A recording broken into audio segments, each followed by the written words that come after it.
Afternoon, everyone. Don Criqui with former Bills standout Ahmad Rashad. The Bills are a team with outstanding talent at every position. Their coach, Marv Levy, calls his club a team with a big heart. They'll battle you every step of the way. That's why they win these come-from-behind games. But today, Ahmad, the Bills are working with a variable, that bye week. A lot of good teams haven't played well coming off the bye week. Yeah, if you were paying attention to our pregame show and O.J. Simpson talking about great teams having focus, that's the things that the Buffalo Bills have to worry about, because when you have a bye, sometimes your focus can be out of focus, and you never know until you start the game. The Jets are a young team, bloodied but unbowed after they were blasted last week by San Diego. But the Jets have got both their wins this year, Ahmad, coming off bad losses. A very young and inexperienced team, but they have shown that on any given Sunday they can put it all together and really compete. But on this Sunday, they will have to have it together, because Buffalo is a championship caliber team, and if the Jets don't play well, they can get blown out of here. The player the Jets fear most in the NFL is number 78 on Buffalo, the manhandler, Bruce Smith. He's torn this Jet team up, Ahmad. He has torn up every team in the league. In my opinion, he is the best defensive lineman in the National Football League. He does everything so well. Now, he's one of these players, one of these impact players that most people go to a football game to watch somebody score touchdowns. Bruce Smith plays defense so well that people come here to watch him make tackles, and boy, does he do that. Look at those arms on him. Look like big cobras. Well, didn't you say, Ahmad, he's been working with a Soviet strength trainer or something? He said that he's worked with Soviet routine, and he feels so much stronger than last year, and that's probably the last thing that any offensive lineman needs to know about Bruce Smith, is that he's stronger. Bills have had command of this series. As you see, they've won the last 6 meetings with the New York Jets, including that 30-7 victory at Giant Stadium a month ago. Jets will receive to start the game. Mathis and Odegaard are back, 2 of the fastest Jets, both first-year players. Don Odegaard and Terrence Mathis, a high-spinning kick. This is Terrence Mathis at the 11, loses the handle, and he has a major problem inside his 20, but does well to get to the 21-yard line.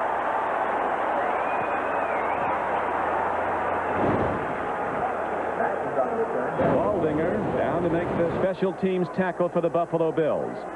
So now the Jets go on offense. You see the offensive blocking unit. It needs to be improved. Criswell, Haight, Sweeney, Matich, and Miller. They gave up a lot of sacks. Ken O'Brien took a pounding last week against the huge Charger pass rush. McNeil and Baxter are starting runners.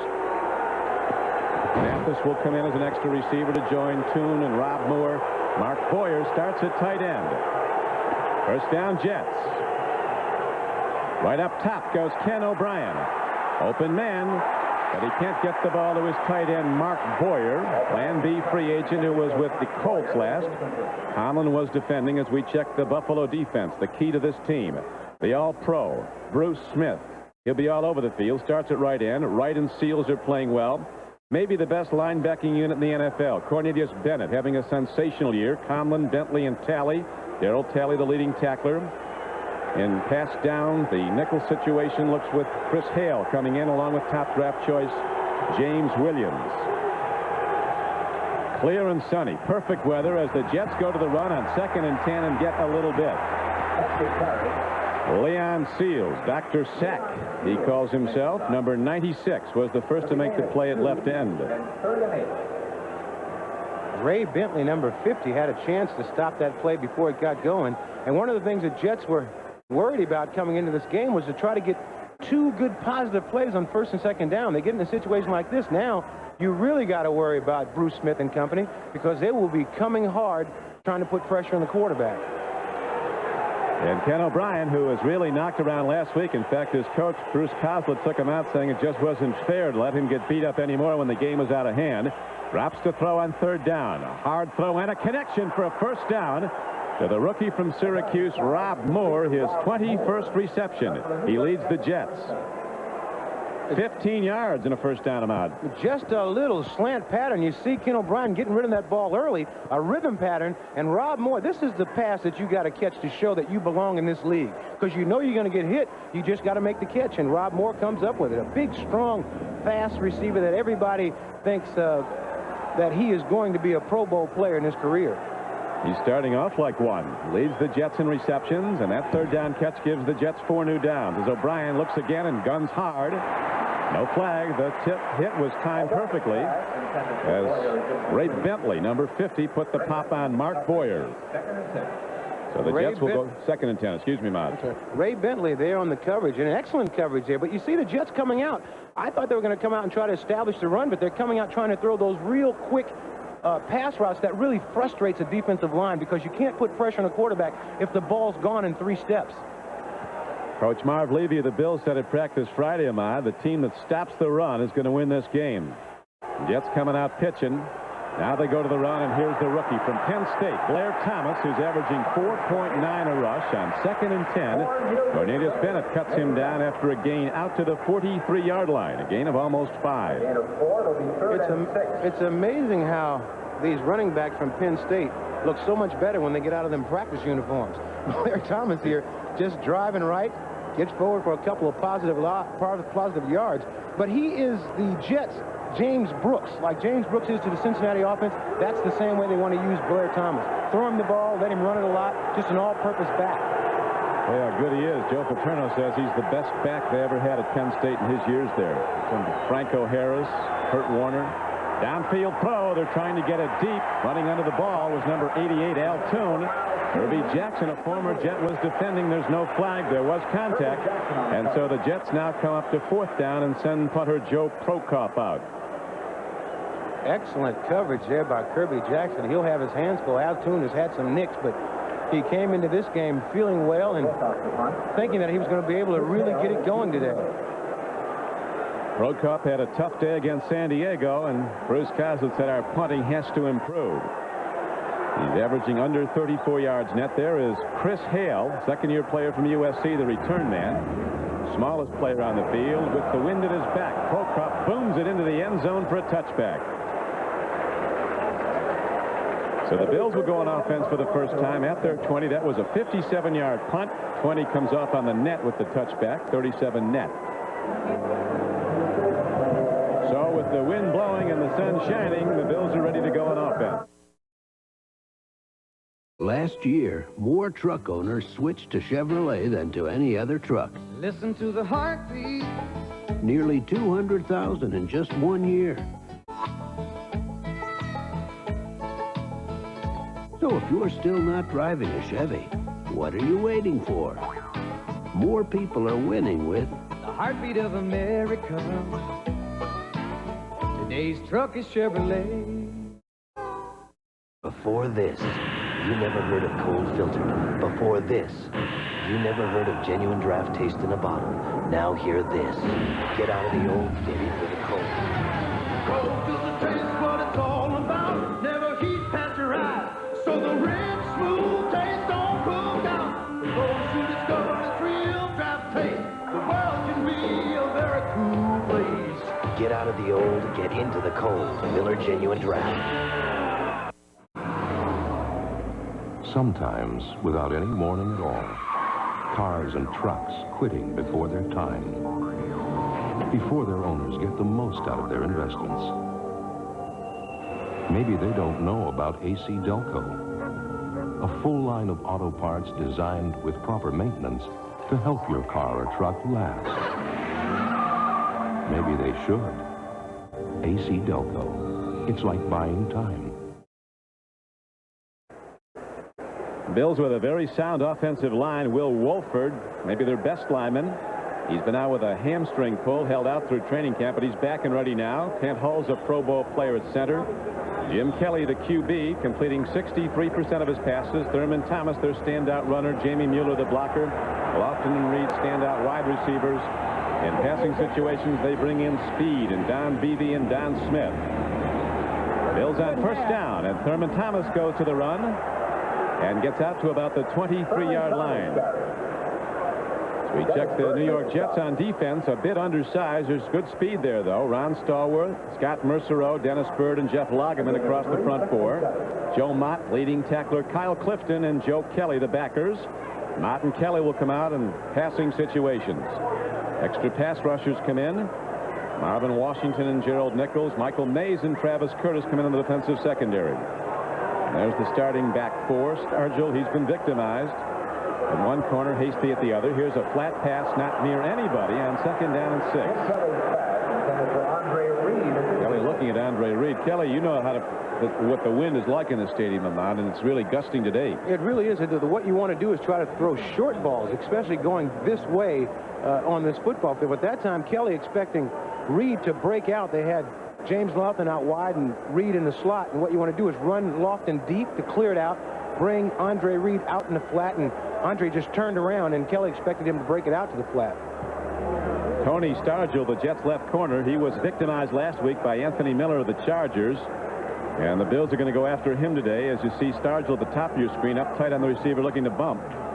As dropping to throw is Jim Kelly, a timing pattern. He gets Thurman Thomas for the first down, and Thomas is at Gundle. He gets out across the 40. So on a third down and almost 7 played, the Bills got a first down. There is a marker down, though. 17-yard gain. We'll see if the play goes.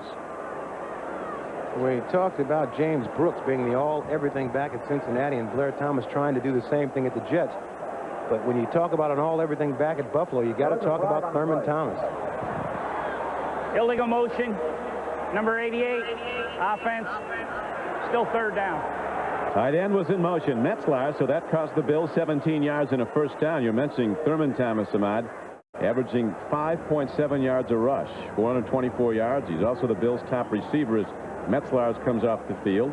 He can block, doesn't catch a lot of balls. They really like McKellar as a rising star tight end. Now the Bills go to a spread formation on third down and 12. Kelly checks it out, and there's nothing there. He's got to bail out. Jets have it well defended. Scott Mercereau, number 94, ran him out. So the Jets have to punt in now. The Bills have to punt now into the swirling wind. Rick Tootin is their punter.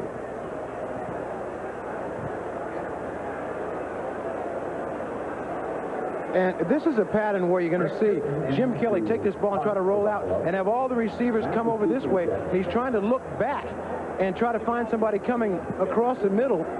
He has an option to if he doesn't find a receiver, he has an option to run. But this is just good defense by the Jets. There is not a receiver open, and they run Kelly out of bounds. Now we go to live action as Tootin punts the ball to the Bills. Downfield, Terrence Mathis takes it at the 38. And standout special teams play, Steve Tasker, one of the best. He has been to the Pro Bowl as a special teams player, number 89 from Northwestern. A 44-yard punt and no return. So the Jets send their offense out for the second time in this scoreless first quarter.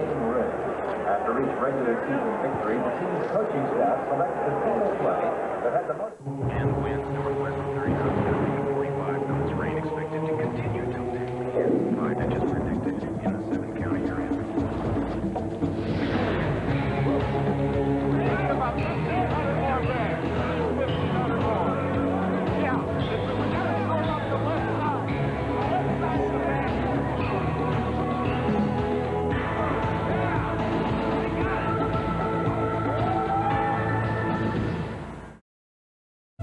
The Chevy Corsica has better aerodynamics than a Porsche 928 and a gas-charged independent front suspension, which helps you hold the road.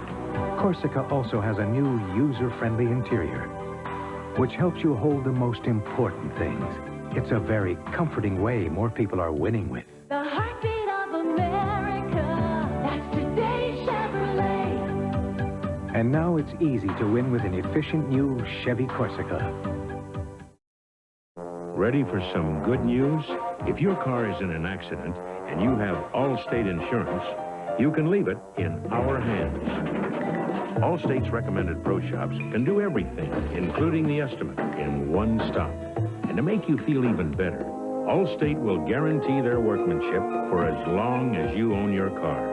Well, that's the news. Now, be careful. You're in good hands with Allstate, a member of the Sears Financial Network.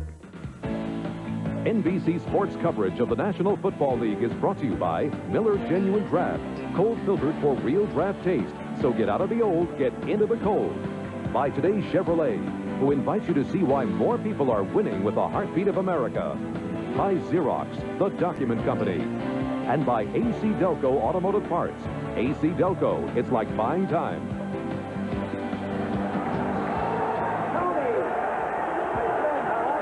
Sold out Rich Stadium, 80,000 look on as the Jets go on offense for a second time. No score in the first quarter. O'Brien looks to be checking off and changing the play. Bills aligning to blitz him. Here comes Smith. Deep throw, it's hanging, but Toon comes down with the ball at the 38-yard line. Bruce Smith hammered Ken O'Brien a split second late, and Al Toon goes high to come down with a 25-yard reception. John Hagee, making his first start at free safety for the injured Mark Kelso, is out. You talk about him not being a knockout tackler, but somebody dinged him here. Yeah, he came in strong at the end of this play and really unloaded on Al Toon, a wiry-looking receiver, but he's very strong, Al Toon. You'll see Toon coming at the top of your screen, just sort of a crossover pattern. He finds the open spot and sure to sit down in it right there. Now the ball's up a little bit high. You see him make the catch. Now watch Hagee come in here and just throw his body around recklessly, and Hagee's the one that's still down on the ground. But Al Toon, a big, rangy wide receiver that you don't have to, you just throw the ball in the area, and he's one of those guys that can go up and get it. Hagee, they call him the baby-faced assassin. He's from the University of Texas. Friday in practice, they're running through just a base pass drill with no pads, and he still splattered some guy. He can't help himself. He's one of these dangerous guys.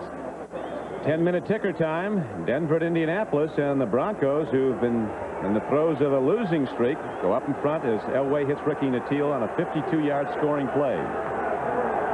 Denver hasn't had any problems in the first half. It's that second half where they've went away. They haven't come back since they were beaten in the fourth quarter here at Buffalo. Lost the last 3. First and 10. And the Jets go to the run and get some good yardage inside the Buffalo 35-yard line. Johnny Hector runs the ball and cuts back. Ray Bentley and Leonard Smith were on the stop for the Bills. And Johnny Hector has had quite a resurgence here with this new coaching staff. Johnny Hector is one of these very quick backs. Watch him find the hole quickly and cut back to his right. Finds that open hole and then powers through for extra yardage. I was talking to some of the offensive coaches who said Johnny Hector is one of those guys that does not need a big hole. He's such a slashing runner.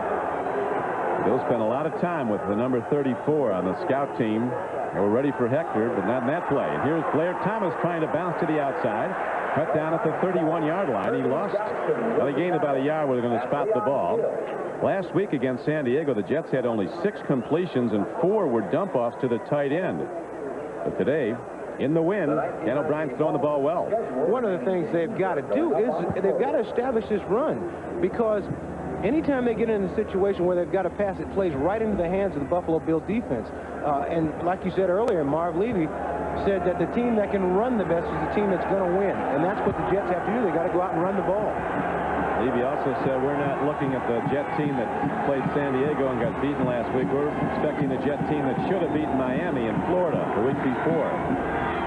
End up on the run, and the Jets get more good moves on the right side of their offensive line. Brett Miller, Trevor Maddich, along with the tight end. Bruce Smith makes the tackle, but the Jets get a first down. When you look at the Jet team and the talent positions, they have got as much talent as anybody in the league. You talk about Rob Moore, Al Toon, Johnny Hector, Freeman McNeil, Ken O'Brien, but what they need is their offensive line to give them a chance to work. It doesn't matter if you got great wide receivers if you have no time to throw the ball down the field.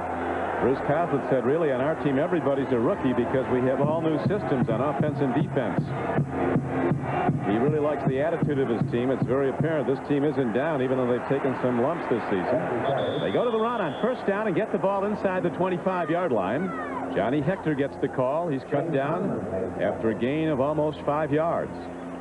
Shane Conlon, a Pro Bowl linebacker, number 58, made the stop. You were talking about all those rookies on the Jet team. I asked somebody yesterday. They said the only guy who isn't a rookie and doesn't have to learn anything new is Pat Leahy. Who's no longer, he's happy to say, the oldest player in the league. The Colts signed Joe Ferguson, who's 40, the backup QB. Pat Leahy is 39. He's in his 17th NFL season. I'm 40, maybe I'll go back. Why not? Easy money. Breaking into open field, it's Freeman McNeil as the Jets take it inside the 15-yard line and down to the 13. And so far in this game, a Jet team that had no offense last week has really been the dominant ball club. Freeman McNeil, number 24, has such excellent work habits. It's an 11-yard run, and you see, this is what Freeman does best. If you can give him a little hole, he is just excellent in the open field. And in talking to these guys, Freeman is a guy that sets the pace for practice. All these young running backs can learn from Freeman because his work ethic is such that you can only get better. An excellent point. Kasler was saying if a young player wants to see how to play football, you watch Toon and Freeman McNeil. They play every down in practice like it's a game. This time, the Bills shut down the run on a 1st and 10 play from the 14-yard line. Freeman McNeil was dancing, but Darrell Talley, number 56, the Bills' leading tackler, got him. The Bills, coming off that bye last week, had a chance to watch a lot of film on these Jets, and one of the things the coaches worry about is you don't want to show them that San Diego game too many times because they get overconfident. And they're finding out right now that this is not the same team that played last week. Wind has died down. Bright sunny day, temperature in the low 60s. No score first quarter as the Jets on 2nd down go to the rollout, and Ken O'Brien threw to a man that wasn't there. And a marker is down as Cornelius Bennett put a big pop on Ken O'Brien. Ken O'Brien has been hit more than any quarterback that I have seen in the last couple of years, and it's not so much the sack. But when you get hit every time you throw the ball, it starts to take a toll on you. And talking to Bobby Reese, the Jets trainer, he said, Ken O'Brien is such a tough guy. No matter what's wrong with him, he always says, I'm okay. I'm ready to go. Personal foul. Unnecessary roughness. Number 97, floated a hit. First down. Tom White, the referee, calls Cornelius Bennett on that big pop. He got O'Brien late, so the Jets get a first down inside the 10-yard line. 1st and goal, Jets. I think the thing that he was calling was Cornelius had a blow to the head. I mean, he had a chance to pull off, but he hit him a little bit high. You see Cornelius, the defensive player of the week. Back-to-back weeks, first player to get that. Back-to-back. 80,000 making a lot of noise now. O'Brien and the Jets challenging in this scoreless game.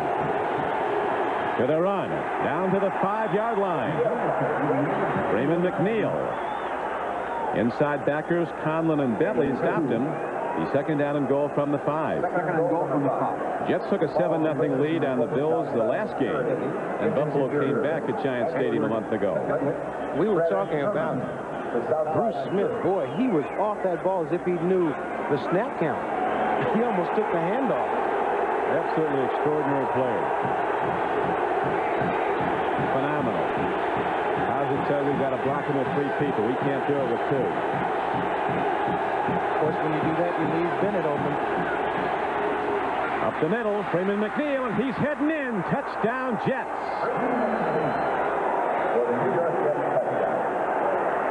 Freeman McNeil gets his 3rd touchdown of the season on a 5-yard run.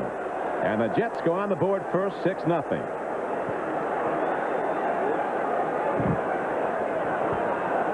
Freeman McNeil, the consummate pro, has got this team going, and the Bills look a little bit flat, but on the other hand, the Jets are showing they came to play.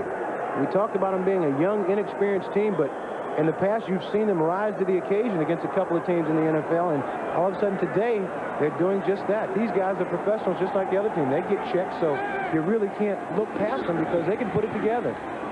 Leahy automatic on the extra point, and with 5:21 to play in the first quarter, the Jets get it downfield on Freeman McNeil's touchdown run. They take a 7-0 lead.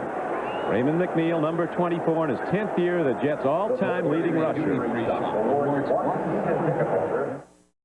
Here's another demonstration of Chevy versus Ford. We're loading up these full-size pickups with recyclables. The Chevy has a standard payload advantage of over 400 pounds. That's a pile of payload the Ford leaves behind. No wonder so many truck owners recycle their trucks for Chevys. More people are winning with the heartbeat of America. Now it's easy to win with the heartbeat. Bit by bit, putting it together.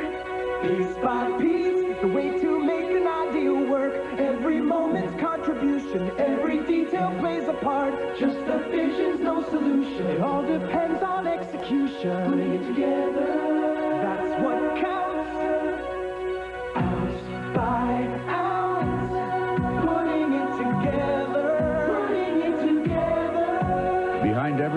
accomplishment, there is always a document. A document that bridges the gap between what can be and what will be. Putting it together, putting it together, putting it together.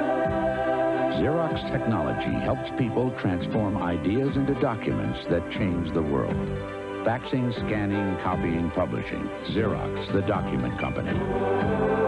Putting it together, putting it together, putting it together. It's the real Twin Peaks murder. When a prom queen murders, we interrupt. A special announcement from the FBI on Unsolved Mysteries. Their newest and deadliest member of the 10 most wanted list, Wednesday. When vigilantes claim the streets, Hunter takes law and order into his own hands. Don't make me come back here. Hunter on NBC Wednesday. Back at Rich Stadium, at Leahy kicks it off for the Jets, who've just taken a 7-0 lead and a 5-yard touchdown run by Freeman McNeil. And here come the Bills right back. Don Smith, who leads the American Conference in kickoff returns, brings it back across the 35-yard line. Now we'll take a look at this touchdown. It's all pass action, which makes these guys hesitate for a minute. But watch this block right here. Freeman McNeil's going to take the inside handoff and take it into the end zone. There's the pass action, which freezes the linebackers. Now Freeman McNeil, following his blocking, and just burst into the end zone. Just a very well-executed play. And execution is something that you need in order to make the things work. See how Kelly can execute now. If he can answer with the drive, he's got a problem here as the rush is on. Lagerman was on him, and Kelly still has the ball. They're going to rule it a sack. Dennis Byrd gets the sack, number 90. Lagerman flushed him out of the pocket, and then Dennis Byrd grabbed him, and it was quickly ruled in the grass by referee Tom White. In the grass. I don't know if that was really in the grass. You watch Jim Kelly backing off the play. Nobody's fooled by this. It's a fake to one side. It's a blind side screen. Now watch Kelly. Here's Byrd. He tries to jump on. Kelly just pushes him off. There was no grass. There was no grass. But I guess that rule is in to protect the quarterback.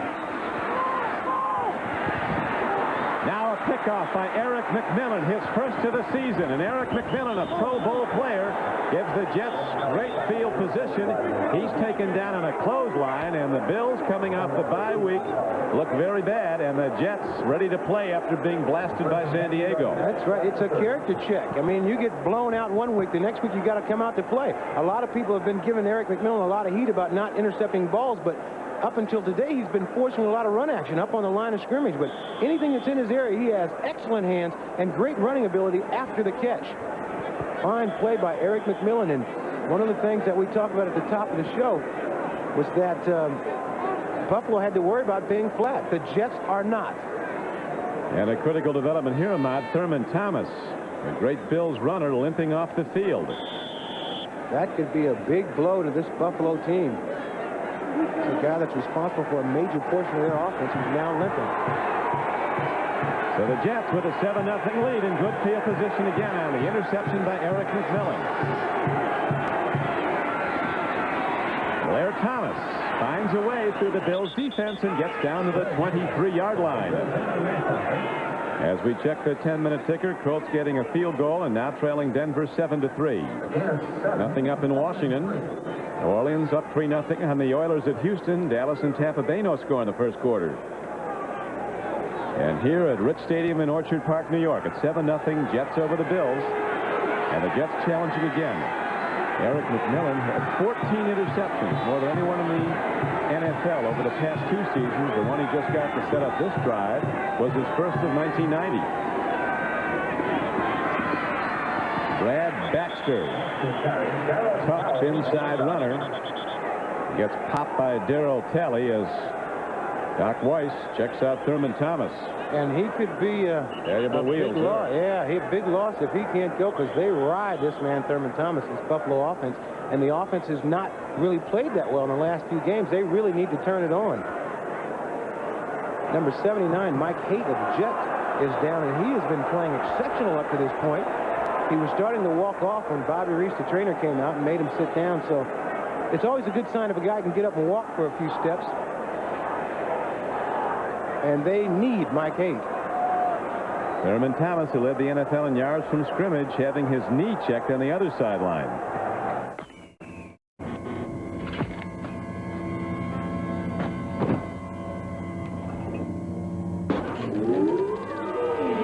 set the time machine ahead 40 years. Cold filtered, never heat pasteurized Miller Genuine Draft. Don't worry, Judy. I'm sure the future will be a very cool place. For those who discovered its real draft taste, the world is a very cool place. It works. The time has come for a new kind of full-size luxury. The 1991 Chevrolet Caprice. It has more standard features than ever before, like the control of four-wheel anti-lock brakes. It's a beautiful design. We designed to stop beautifully. The time has come for a Chevrolet Caprice.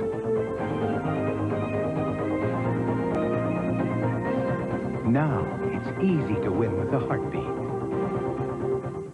In civilized society, any groovy lapse can result in a mortifying loss of station. But with Right Guard Sports Stick, one gets maximum protection. Well, off to the foxes. Right Guard Sports Stick. Anything less would be uncivilized. Some people think it's a great idea for you to buy a second-rate antifreeze. Not all antifreeze is the same. Nothing beats Presto. And that's something you might appreciate down the road. Pittsburgh, San Francisco. The Steelers battle the 49ers. Next. Good news for the Bills tonight. Thurman Thomas up and apparently all right after they checked his knee. And there is Mike Pete on the other side.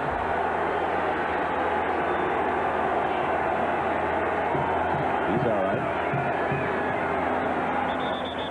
Jim up on 3rd and short. Jets needed only a yard to get a first down. They lead the game 7-0 late in the first quarter. We have 3 minutes and 10 seconds to play in it. In talking to Bruce Smith before the game, one of the things that he was concerned about is playing a team like the Jets. If you don't jump on top of them right away, then all of a sudden they have the feeling that they can win the game, and then you got your hands full. Because the Bills have to get to a point where they can win a game businesslike, without using any emotion. Just go out and very businesslike beat the other football team. And that's what this kind of game is going to turn into, because the Jets will be sky high if they can do something with this drive. Here's a guy who can do something. Blair Thomas weaves his way inside the 15-yard line, taken down by Shane Conlon on a first down carry. He got about 6. This guy's a nice-looking back, isn't he? Yeah, a couple of old Penn State teammates there. You see Thurman Thomas, Blair Thomas running in there and tackled by Shane Conlon. But the thing they like about Blair Thomas is he really has great vision. He knows how to find the holes. And once he gets inside of them, he explodes. 2nd down and 5 as they go back to the run. Back to Blair Thomas. He's caught and knocked down by Leon Seals. Ray Bentley was through first, number 50. Then Seals finished him off. That brings up 3rd down, and the Jets send in extra wide receivers. Ken O'Brien, a very beat-up and sore quarterback. He's got a good rating, though, 83% rating, 83 rating points. He is so tough. I just have not seen it for him. And he looks so wiry. He is one of the toughest quarterbacks in the league. Well, he was sacked 62 times last year, O'Brien. Most in the NFL. He's been sacked 18 times already this season. He knows pain. Back to the run, and the Bills shoot the gap. But somehow the runner, Johnny Hector, finds his way down close to the 11-yard line. Very close to a first down. He's short of it. Freeman McNeil ran the ball. Freeman McNeil, a very crafty runner. He also can find cracks. And one of the things that he does best, once he gets inside the hole, watch Freeman still keep going forward to get this positive yardage. Just ducks under Bruce Steels and pounds into Cornelius Bennett. Pat Leahy is on now. He's having a good year. He's hit 10 of 11 field goal tries so far. Never played college football, never played high school football. Was on a national championship soccer team at St. Louis University. They're trying a trick play and running with the ball and heading into a first down area and almost into the end zone. Down to the 2-yard line is the holder, Joe Prokop. So Coach Coughlin is reaching into that bag of tricks and coming up with winners. That was a great call by Bruce Coughlin. Now, if you if you watch the Cincinnati Bengals over the years, these are not trick plays. These are plays that they practice a lot during the course of the week. And Prokop, with that excellent speed, just takes off around left end and almost gets in for the score. Just a great call. And those are not plays that they drew up in the locker room before the game. These are plays that they have had in since training camp, and they work a lot on these plays. Coslet, a very positive type coach and having a positive effect on this young football team. Coslet unhappy his team calling for a timeout, and they finally give him one. 25 seconds to go in the first half. He wants to keep the ball at this end because he's got a wind at his back.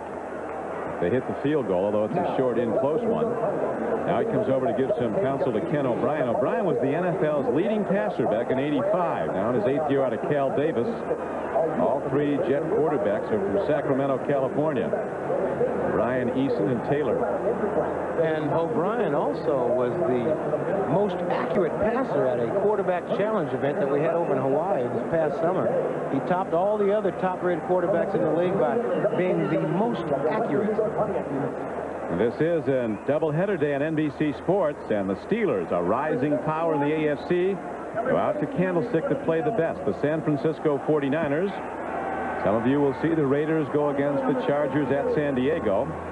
Pittsburgh, it's the amazing thing about Noel's teams them out over the years. If they start off bad, you can count on them 180, and they'll be good. It's just remarkable how he turns a team that's going nowhere into a contender. Right now, they have the best defense in the AFC, and they'll need it today at San Francisco. A doubleheader game on most of these NBC stations. As they go to the run, and Freeman McNeil is stuck hard at the 2. He's down close, but not in. It'll be second down and goal from the 2-yard line. You see Freeman McNeil and the power that he still has in his legs. Once you stop, this is football here. This has got to warn it here. You see Freeman coming off tackle. He'll get hit and continue to keep driving forward. Got a lot of youth in them 10-year-in-the-league legs. So Freeman wanted that touchdown badly. He was close to it, and he'll come out knocking again as we go to the second quarter. At the end of the first 15 minutes, the underdog Jets have a 7-0 lead, looking for more.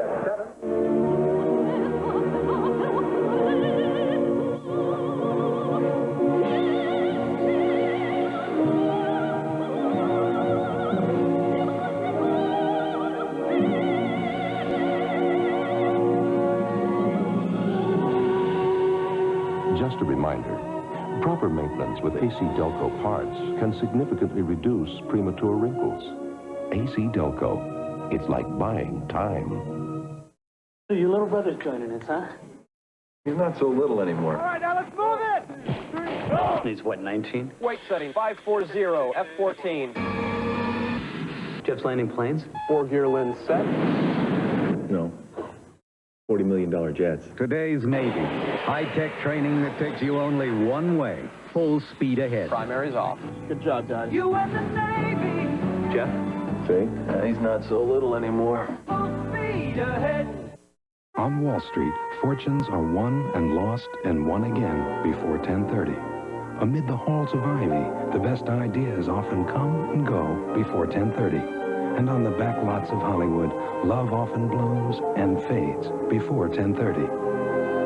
Which is why Federal Express delivers before 10:30 at more places around the country than anyone else. Federal Express, absolutely, positively the best in the business. Only one event in the sport of kings features 7 championship races, $10 million, and can truly be called America's Day at the Races. The Breeders' Cup, the championship of thoroughbred racing, next Saturday on NBC. Some unlikely numbers. The Bills with minus yardage on offense. The Jets in command with a 7-0 lead and down close again. As we open the second quarter at sold-out Rich Stadium. Second and goal from a yard away. Play fake. Open man. Mark Boyer. Touchdown Jets. O'Brien with the split play fake to Freeman McNeil. He froze everybody, and Boyer slipped off. Makes his first touchdown catch of the season. His first as a Jet. His 16th catch of the year, and the Jets have taken command 13-0. Now you talk about selling a play. Watch Freeman McNeil dive into that pile like he has the ball, and all O'Brien has to do is just step back, finds his man, and puts it right there on the money. They put big Jeff Criswell, number 61, back there as a blocking back, and they really sold the play in the middle of the line, which froze all the linebackers and enabled the receiver to get wide open. Leahy pops another extra point, and it's 14-0 Jets.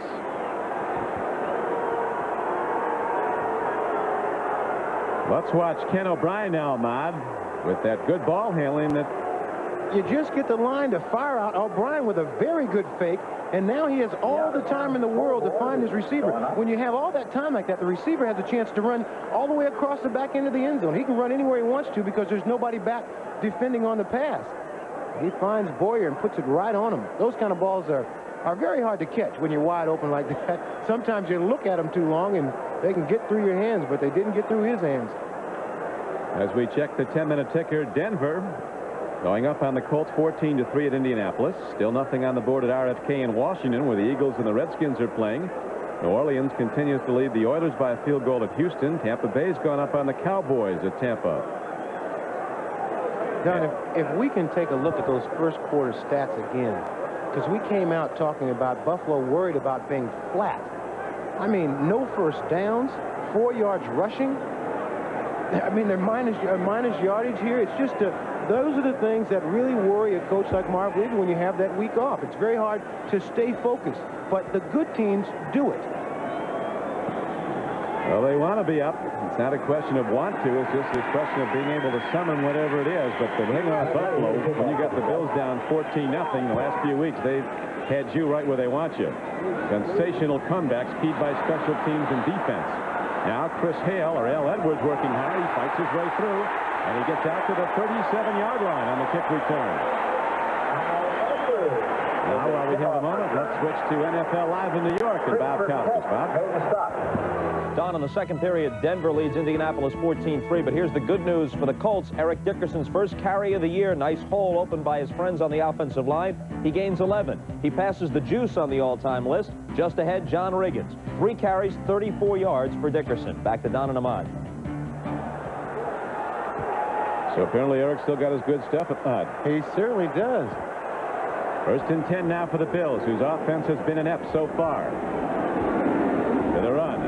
Straight ahead carry. They go to Kenneth Davis. Thurman Thomas not in there. Banged up his knee, making a tackle following an interception by Eric McMillan. And this Buffalo Bill team, I guarantee you right now, they're going to try to establish something, and it's got to be the run. They've got to establish their superiority here and just try to go right at them, and they'll have to do it without this man right here, Thurman Thomas, who is a major part of this Buffalo Bill offense.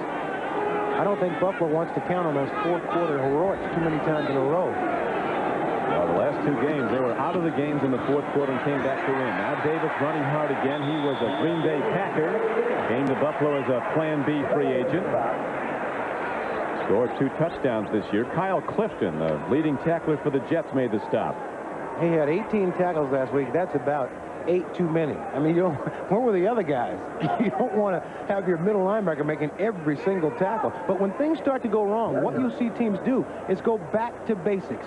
Cut the fooling around, just try to run the ball right at the Jets, and when you do that, you run right at Cal Clifton. I saw Cal yesterday in the hotel, and he looked about 2 inches shorter. He did from last week. He didn't practice all week. He had a big neck brace on out at hospital. 18 tackles, 22 on the coach's film. And here we are, Ahmad, 2 minutes into the second quarter, and the Bills have their first down. Last time they met, Thurman Thomas had 214 yards rushing, almost 12 a carry. Today he has 4 yards rushing. He's not in the game at the moment. Jets dominating statistics and the scoreboard numbers. The Jets are in the lead 14-0. First and 10 Bills. Jamie Mueller, a workmanlike runner, both hands on the ball so as not to cough it up, but he doesn't get much. Scott Mercereau, an inside tackle, made the play. Scott Mercereau and Dennis Byrd are 2 very fired-up players that played hard every single down. You see the Bills trying to run the ball right up the middle. And the Jets, Mersereau makes a very fine move, comes down behind the blocker and makes the tackle. These Jets, I'm telling you, they're gaining momentum as this game goes along. Dropping to throw is Kelly on 2nd and 8. Dumps it off up the middle. Jamie Mueller is on the run. He beats some people inside the 30, and he's not done till he gets down to the 22-yard line. So the Jets give up the first big play of this game by their defense, and it ignites the Bills' following of 80,000. 29-yard gain. These are the kind of plays that these Bills need to get this team excited. They need a big play. And here you see Jim Kelly with a lot of time to throw the ball. He's looking downfield. Now he's looking at a safety valve over here, Mueller. Mueller does the right thing and starts running down the field, finding a place to get open, and Kelly just lays the ball on him. And then once he gets out in the open field, you see Mueller showing that he's got some speed. Clifton trying to stop him. Mueller makes the catch. Watch him run away here. And now he's like a bull in a china shop. Once he gets going there, everybody trying to pull him down. Back to live action, and the Bills go back to the run and get the ball down inside the 20-yard line. On a first down play, they got about 4. Kenneth Davis was called down to run it again. Thurman Thomas has not been back in since banging up his knee. We just got word that they're holding him out for observation. Again, it's 3, 2nd and 7. This is some player. We quickly check the Xerox 10-minute ticker. Colts continue to trail the Denver Broncos at Indianapolis. A scoring battle there in Philadelphia. Nothing up yet. Now the Bills trying to get on the board. Downfield throw. Wide open man was the tight end McKellar, but Kelly's ball sailed. One of his great strengths, Jim Kelly, is throwing the deep ball with excellent accuracy. That ball just looked like it got away from him a little bit because he had a wide open receiver. Kelly lives nearby here in Orchard Park in a pad that almost beyond belief. They call it Graceland. Various brothers living there. Well, he's the closest thing to Elvis that Buffalo's ever seen. I mean, they're the best disco in Buffalo's in his cellar. 3rd down and 7. Kelly, swing pass. There's a foul on that play. Here's a flag.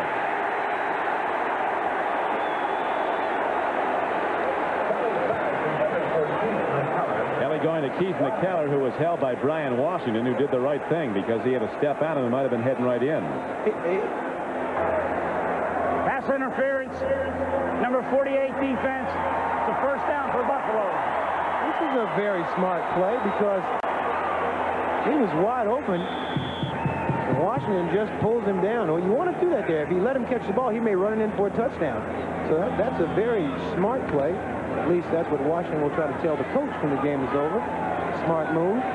Jets coaches like him, though. Brian Washington, who was waiver acquisition, he was drafted by Cleveland, strong safety out of Nebraska.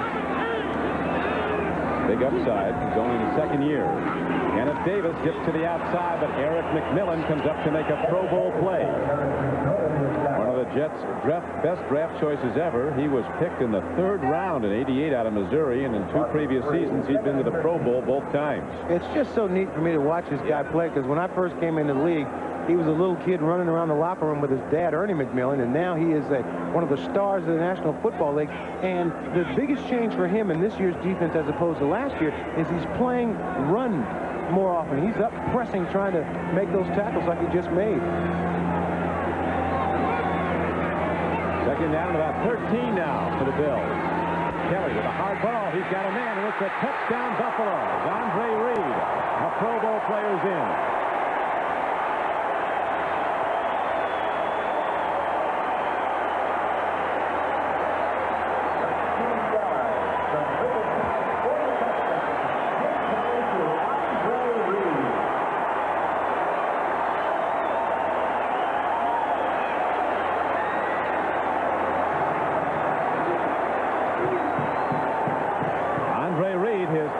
Career TD reception, as you see, his 2nd of this season. On offensive day, the Bills worked long and hard running those slants. Those post patterns, Lofton and Reed from down in close, and that time they make the touchdown connection for the first time today.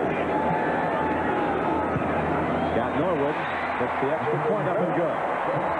So the Bills, who showed no offense, now drive drive down the field very effectively and come to within 7 as the Jets continue to lead the game 14-7.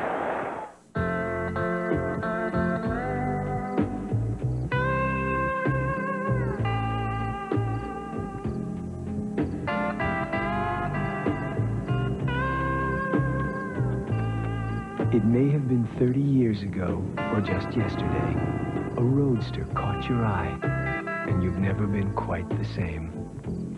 The Mazda Miata. It just feels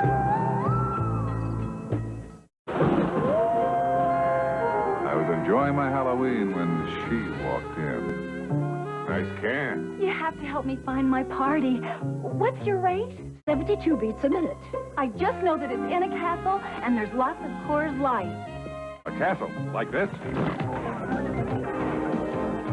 That's it. Get everything you need at Coors Light Halloween headquarters, because it isn't Halloween without the silver bullet. You're a doll. When you own your own business, you sweat every detail. Avis is the only major rent-a-car company owned by its employees, and they're trying harder with a 49-step quality control program to give you a well-maintained car. Avis, we're trying harder than ever. When you own the business and your customer needs something fast, you do it. Avis is the only major rent-a-car company owned by its employees, and they're trying harder with a computerized return system to get you on your way faster. Avis, we're trying harder than ever. Grieving widow or cold-blooded killer? I heard the shot. A new night for Law and Order, right after In the Heat of the Night on NBC Tuesday. Tony Stargell, who has been the league drum the last couple of weeks, gets beaten on here by Andre Reed. Andre Reed, just a nice little slant pattern that makes the catch, and a very fine throw by Jim Kelly. Andre has a good hang time also after the reception. He's one of the best in the league. He's such a strong, powerful receiver. Kickoff now coming downfield. It carries short. Free ball on the field. Terrence Mathis has a problem, and now he's got some open field. And Mathis, who can really fly, gets out to the 27-yard line. That's the second one that Terrence Mathis has dropped. It's not hard to do here, as there's a lot of gusting wind. Alton Bailey was the tackler. Now we will take a look at this last touchdown. You see Tony Stargell right here is going to turn Andre Reed off to the inside. Reed wants to keep this pattern wide because this is the headache. This man is supposed to come over and prevent that play. Now watch Andre Reed as he gets by Tony Stargell and then keeps the play wide.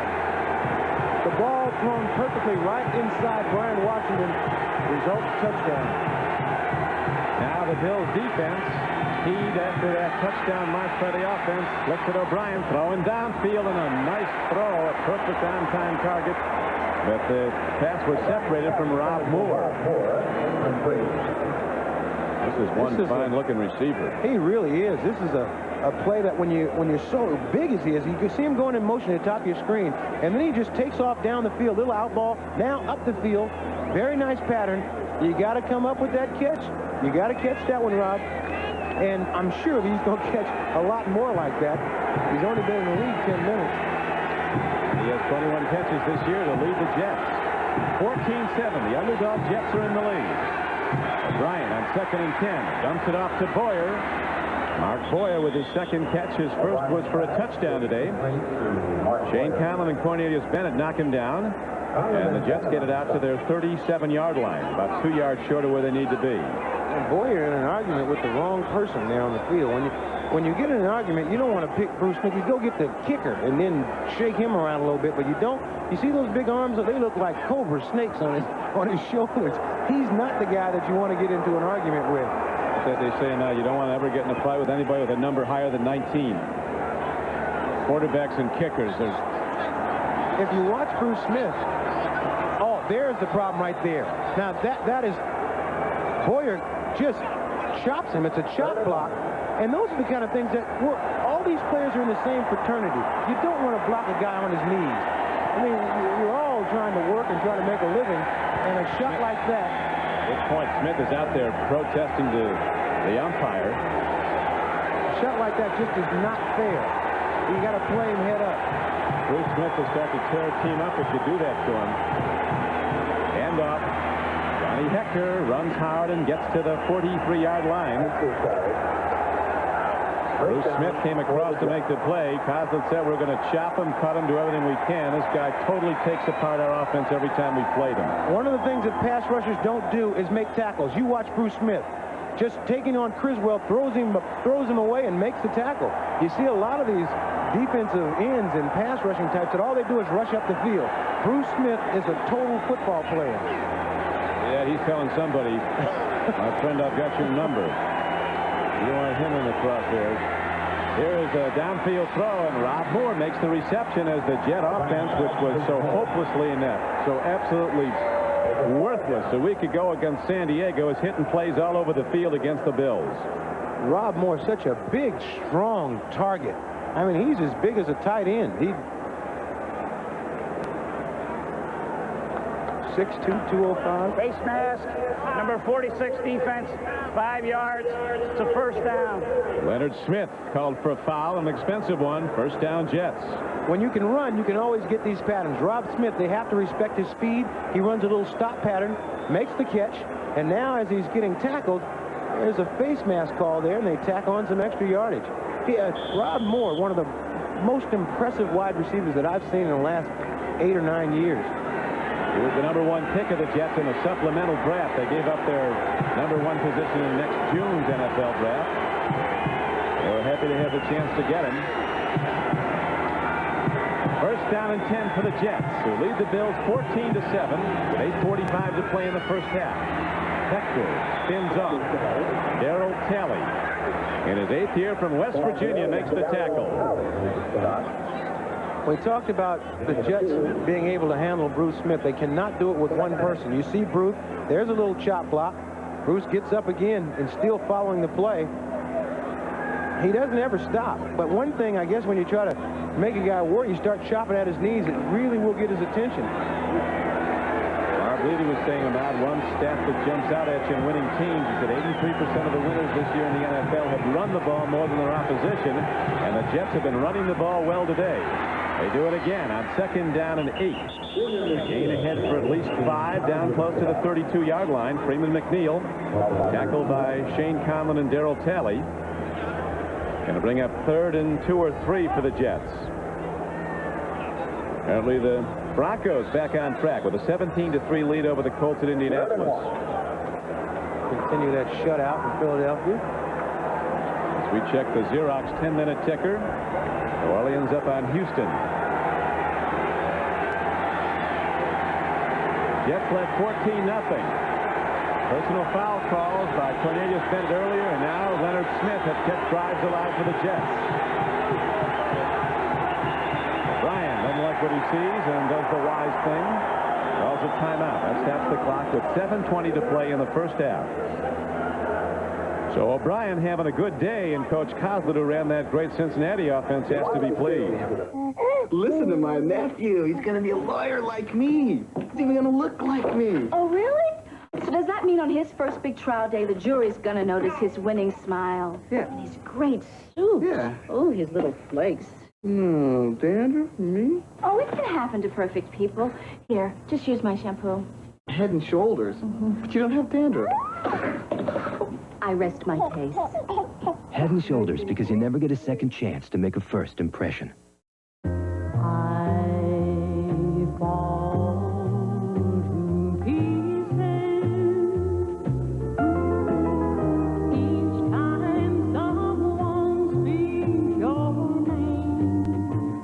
While few race cars are lucky enough to even see the finish line, the rotary-powered Mazda RX-7 has won more races than any other car in IMSA history.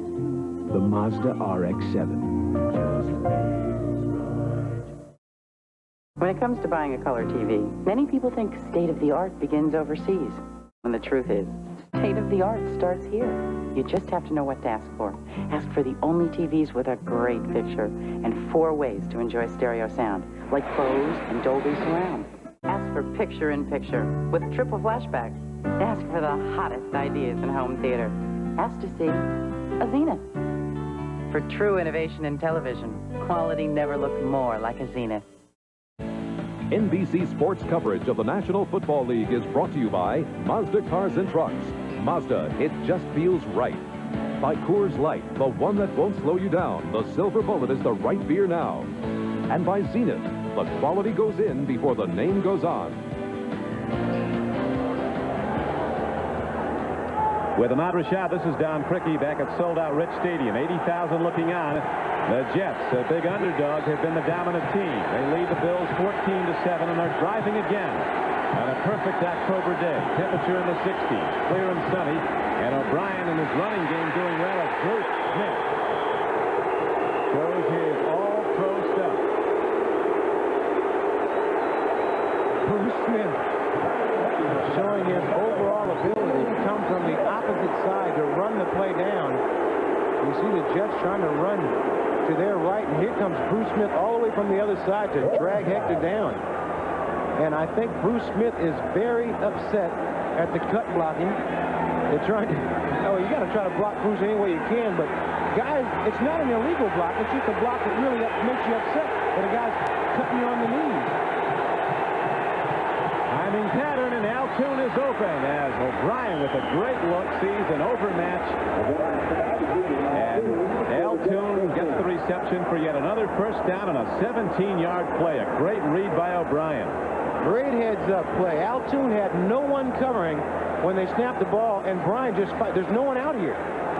No one out there at all. You see Kirby Jackson trying to run up. And if that ball's thrown a little bit further out front, we got a touchdown here. Just a great play, and O'Brien got the snap real quick when he saw that no one was covering to him, and they get the big gain. Much like the Cowfoot offense at Cincinnati, catching the defense flat-footed and overmatch, and they go to it.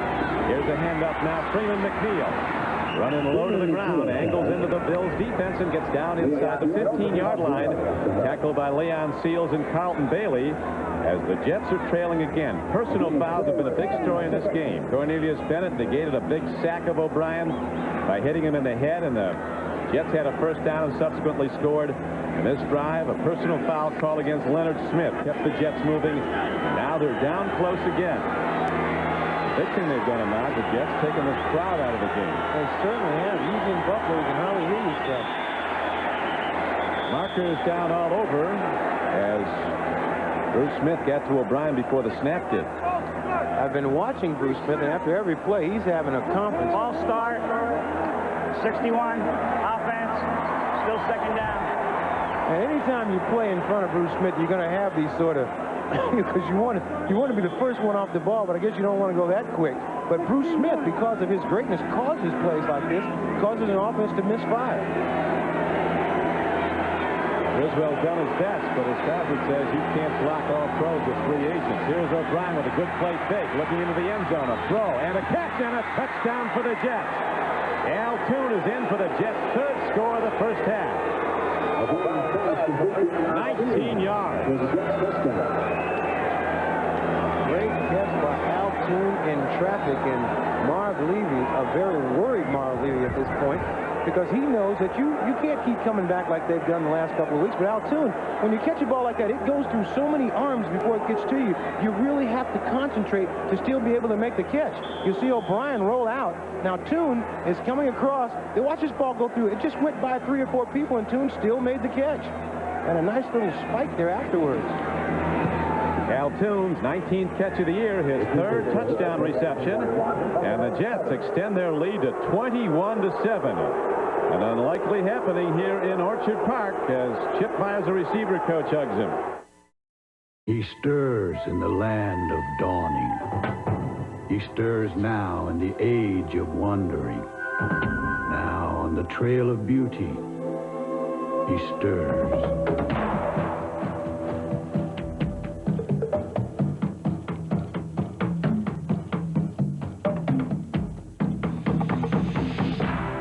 The new Navajo from Mazda. It just feels right. You won't believe the shop vac. It comes with a surprise. So where's the surprise? In a minute.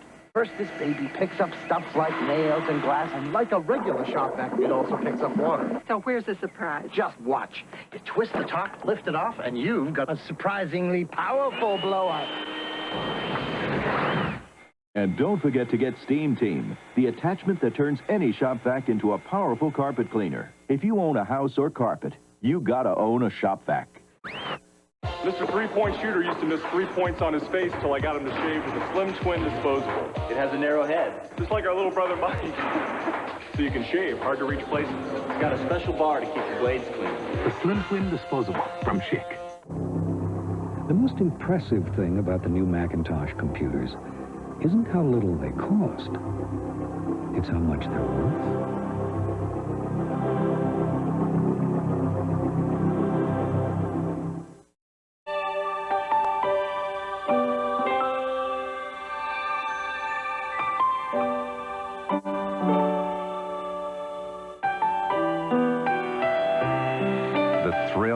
Lifetime, and yours, the NBA on NBC. The Jets get it down the field again, 71 yards in 11 plays. O'Brien to Toon on the payoff end from 19 yards out. And now the Jets kick off again with a 21-7 lead. Spinning kick. Here is Don Smith running it back. Good coverage on the special teams by the Jets. Coming down to make the tackle was Marvin Washington, number 97. Well, that's what Kelly and the Bills can do on offense here, Mike. They're starting to, that's been their problem for the last longest. Look at the time of possession there. They haven't had much time to do anything, and the time that they've had the ball, they just have done nothing with it. O'Brien, the hot hand. Kelly with a big interception that was subsequently turned into a touchdown. McMillan picked him off. Kelly was sharp in the last drive, though. Took the Bills right through the Jets. Throwing a catch. Andre Reed. He loses the defender, Stargell, and Andre Reed is on the run out to the 39-yard line. That's an overmatch. Stargell was a third-round draft choice from Tennessee State. They say he's got a lot of talent, but he's not been in the league long enough to cover these receivers. Number 45, Tony Stargell. Well, you know what happens when you got a rookie back there and you look on the film and you see the guy getting beat every week. That's the guy you want to go after. Half the battle in your chops, didn't you, when you see it? Half the battle in this league is having a reputation, and then they leave you alone. If you don't have a reputation, they go at you every single time. Here's a good development. Thurman Thomas has come back in. He's deployed as a wide receiver at the top of your screen. Got a 1st and 10 play.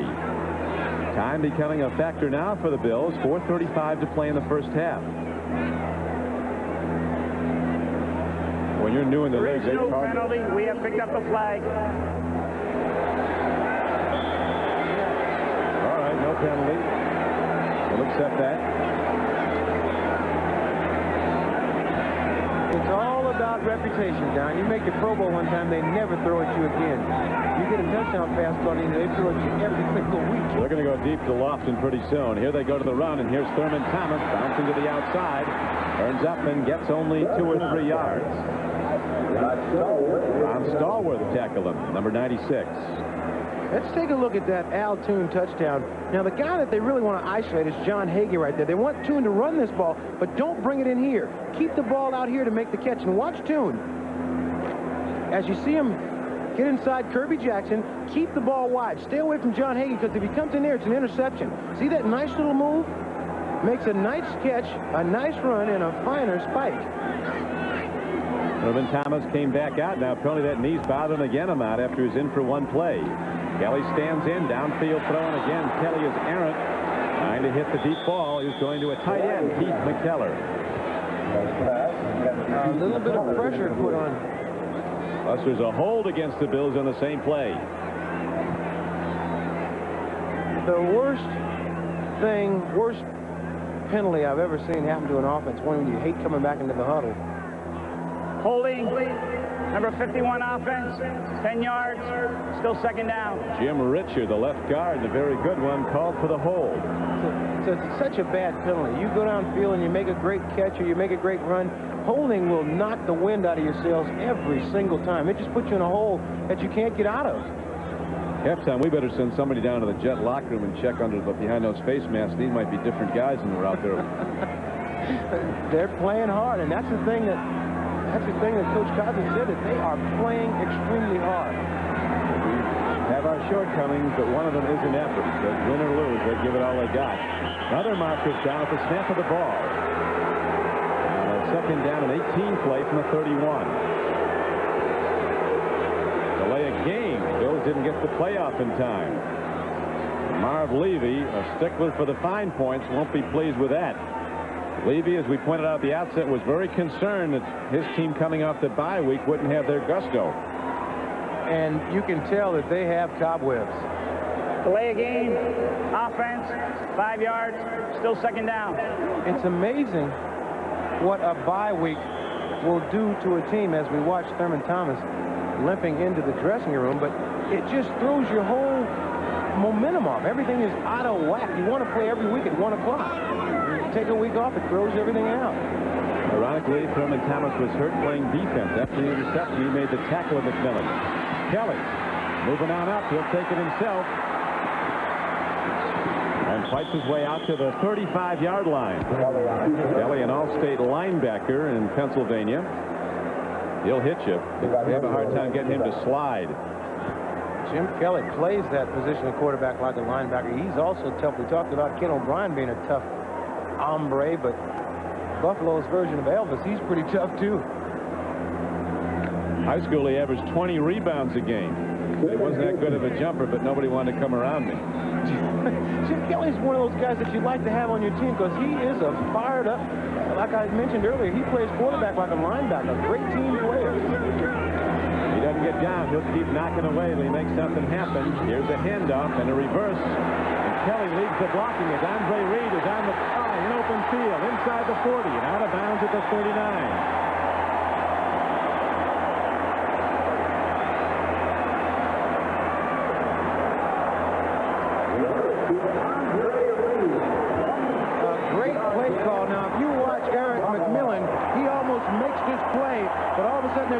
Some confusion.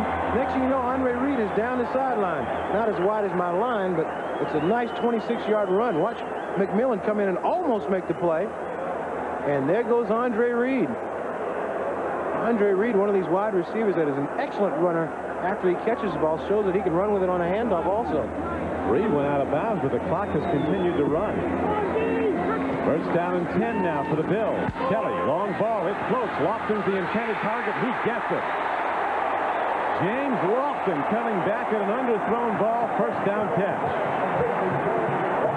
James Lofton, who looks as fast today as he did when he came in the league. He's in such great shape as an athlete. Watch him here. Also on Tony Stargell, but watch his adjustment to the ball. He realizes it's thrown behind him.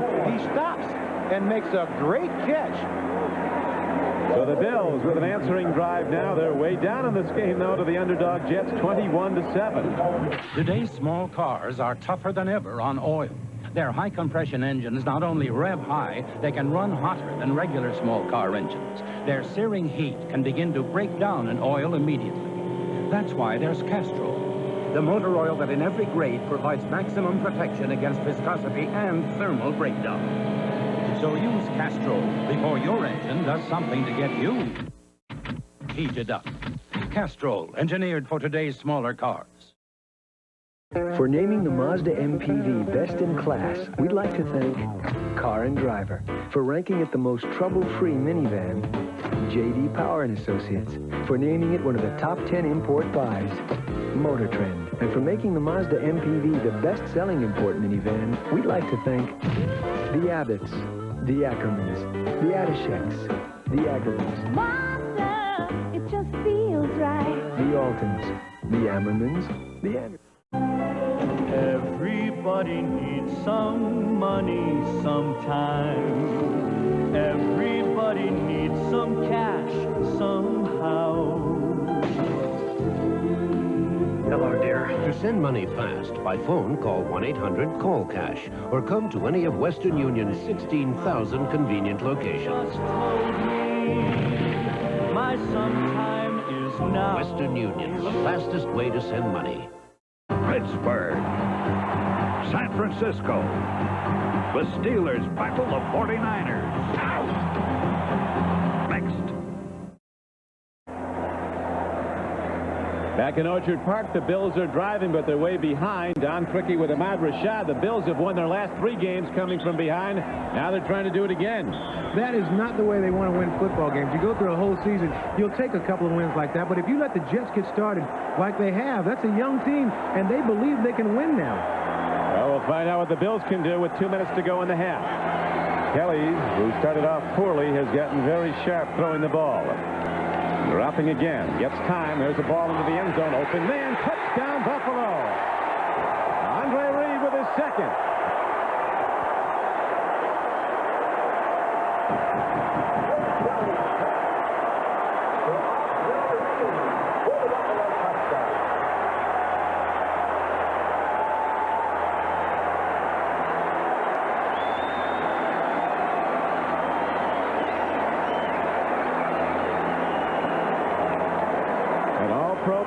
Season to go. Andre Reed burning the defenders.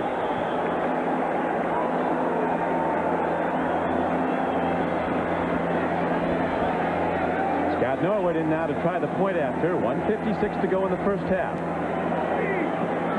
The Bills, if they hit the point, they'll come back to it in 7. They do. A 21-14 game. The New York Jets are in the lead. Andre Reed with touchdown receptions from Jim Kelly for both Buffalo scores. Watch it. This touchdown catch, they put Tony Stargell in such a bad spot. There's Stargell right there. Lofton will control this man right here so that when Andre Reed runs a route, he's got all this area to run it. And Tony Stargell cannot, there's no one that can cover Andre Reed like this. You watch. Now, it's man-to-man. He can go anywhere he wants to.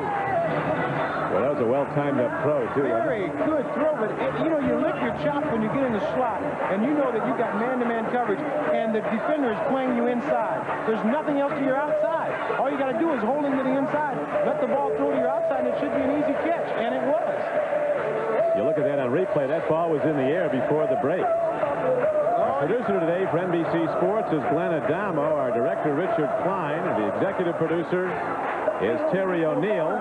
And we'll be going to NFL Live. Bob Costas, Will McDonough, and O.J. Simpson. At halftime, and Eric Green, who's a 275-pound first-year tight end with the Steelers. You'll be seeing, many of you will, in the second game against the 49ers will be featured. That big boy has, what's he caught? 5 in the last 2 games, 5 touchdown passes. I've seen all 5 of them. I've had the Steelers games, and he reminds me of Charles Barkley on a football team. He has moves, quick feet, great hands, and just to think that Chuck Noll said, "No, he can't help us." Chuck Noll, yeah, he's coming in too late. I think he could have came whenever he wanted to because he is a force. Rister says it's so big, he just screens off the defenders. Just put it to the right side, you got to score. Eric Green, the feature at halftime, and you'll see him in the second game, any of you, when the Steelers go against the 49ers at Candlestick. Now the Bills kick off. Terrence Mathis, a very fast rookie, tries to break it back to the Jets and gets to the 25-yard line. Mark Pike, 94, made the special teams tackle for the Bills. As we now check the Xerox 10-minute ticker. Broncos continue to lead the Colts in the second quarter at Indianapolis. The Skins playing at home up on the Eagles 7-0 at RFK in Washington. Houston has come back to take the lead on New Orleans, and Houston's got some offense. Warren Moon having a sensational year. Leads the NFL with 16 touchdown passes in the first 6 games. They said that's what that running troop would do, and Houston is proving it. Now the Jets have to contend with the crowd, and a nice throw downfield by Ken O'Brien. Put it right where it had to be, just off the ground, and Rob Moore, that standout rookie, makes the reception. They're going to rule it on the one hop now, negating it.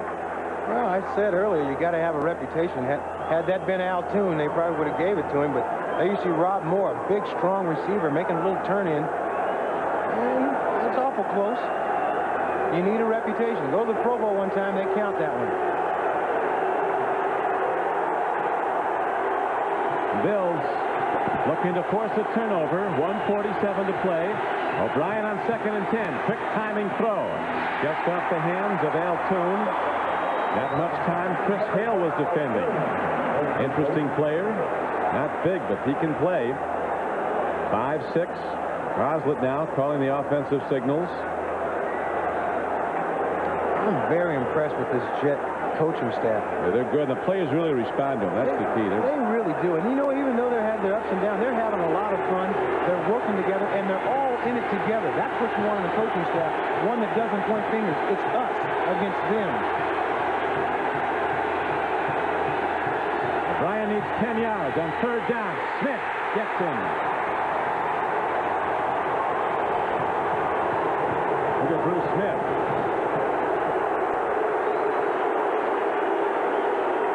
The manhandler. If you get a 10-yard drop, chances are the man who's going to drop you is Bruce Smith, and they are not booing here in Orchard Park.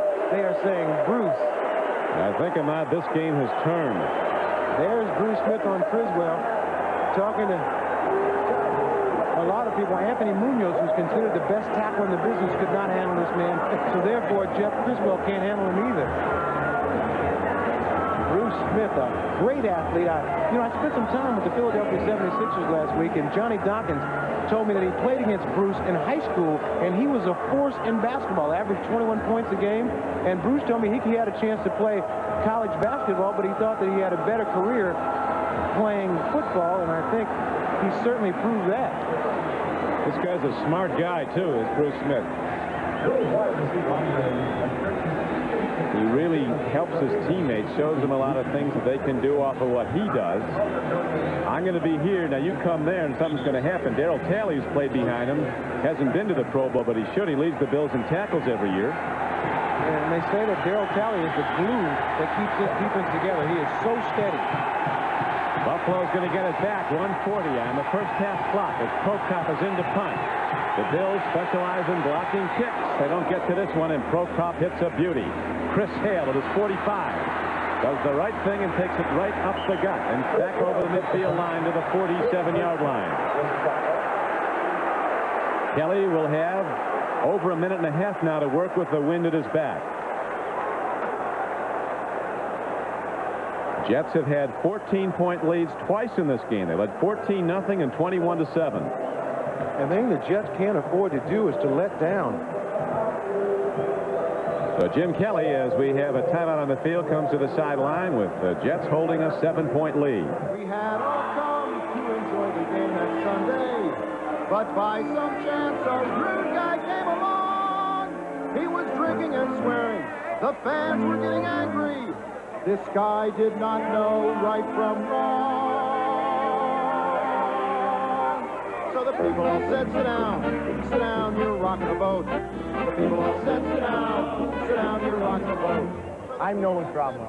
When we root for our team, we can all be winners if we leave the action to the players on the field and not in the stands.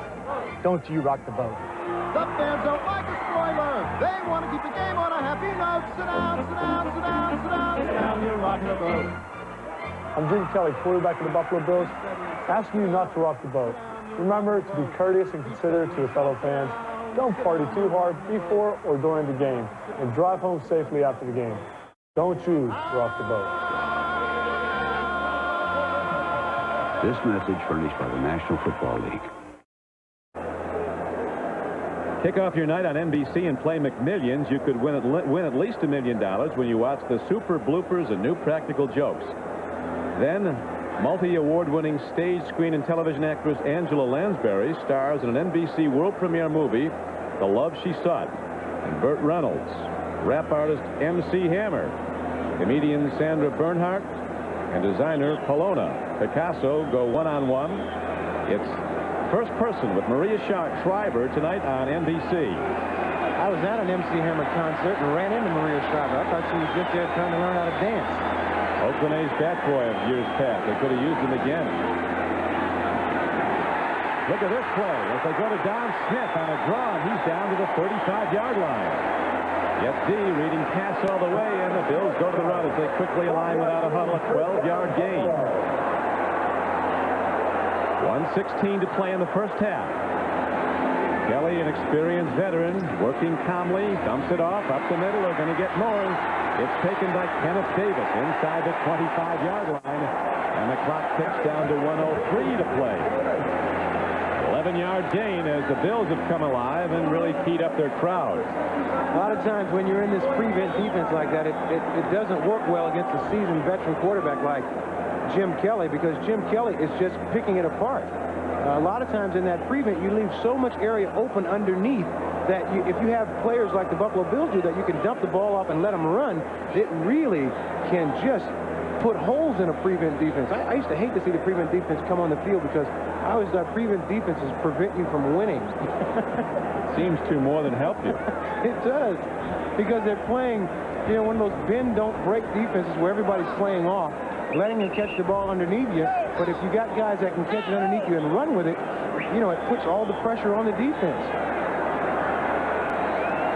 Bruce Coslet now sees his defense tested. They have a new defensive coordinator with the Jets from the Vikings, Pete Carroll. He says the talent here is better than they've performed so far. When they come together under this system, this is going to be a lot better D. Right now, Kelly ready to attack it, dumps it off again. Kenneth Davis on the run. He's inside the 15-yard line. He's down to the 12 as the game clock is running with 53 seconds to play. Kyle Clifton makes the tackle again. So Kelly now, that old adage about taking what the defense gives you, just dumps it up the middle. That's right. You take your receivers, you send them deep, and you dump it over to the running backs right underneath the line of scrimmage. Kelly again, end zone throw. Off the hands of James Lofton, stopping the clock with 34 seconds to play. Jim Kelly is one of those quarterbacks that loves these situations. Here he puts the ball where only James Lofton can catch it, and he almost comes up with a great catch.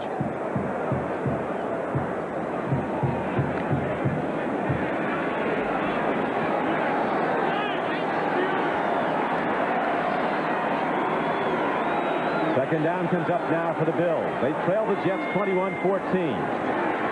Into the end zone, and the ball is tipped away. Don Smith was wide open, and Michael Mays almost had the ball. Number 23, Michael Mays, an extra defensive back, made the play on the ball. He almost had it. And watch Jim Kelly after this throw. He expects Smith to break over the middle of the field. It's just a little play where you run up the seam and then bring it towards the post. And watch Kelly. Here you see him. There you go. Run that ball over there by the post, man. You got a touchdown. Kelly now with 11 attempts and 7 completions. He just started to warm up in the second quarter, because the first quarter they didn't have the ball hardly at all. Kelly now starting to get in a groove. 128 yards and 2 touchdowns. Here's a throw. It's off the hands of McKellar. It was where it needed to be. Hit him in a bad place. That's a touchdown. That is a touchdown. When you want to play championship football, you have to make catches like this. Kelly put this ball right on him. Very nice drop. Nice throw. Right through his hands. You got to catch that ball. Kelly, in his 5th year with Buffalo after his career in the USFL, 8th year in pro football, hasn't lost anything off his fastball. He's gotten better. He has become more cagey, more knowledgeable, knows how to work a defense. Now a field goal attempt. Spun up and good by Scott Norwood, and so with 22 seconds to play in the first half, the Bills rally from a 14-point deficit, and they now trail the Jets 21-17. The Jets might be one of those last at bats. The Jets, they dodged a bullet right there, because Buffalo could have easily scored, and going into halftime, that would have been a huge boost. So by the Jets just giving them 3 points, they still can go and try to rally. They've got to play better in the second half, but at least they dodged that bullet and go in leading. 80,000, the Bills numerous times have led the National Football League in attendance, and Bruce Coslet coming in here for the first time as head coach of the Jets, but he knows this place well. As offensive coordinator of the Bengals last December, the Bengals were destroyed here in Buffalo by your man Bruce Smith. Buffalo can put it together and has put it together in the past, and now they're at a point in their careers that they feel like they should be in the Super Bowl. But in order to do that, they've got to go out and play businesslike on some weeks and just win a game that way. You can't count on being all fired up every single week to go out and win a football game, because there are going to be a lot of weeks where you just have to go out businesslike and take the game away. Talking to the Bills coaches about the 49ers, they said that's what's so great about the 49ers. He said they're so consistent.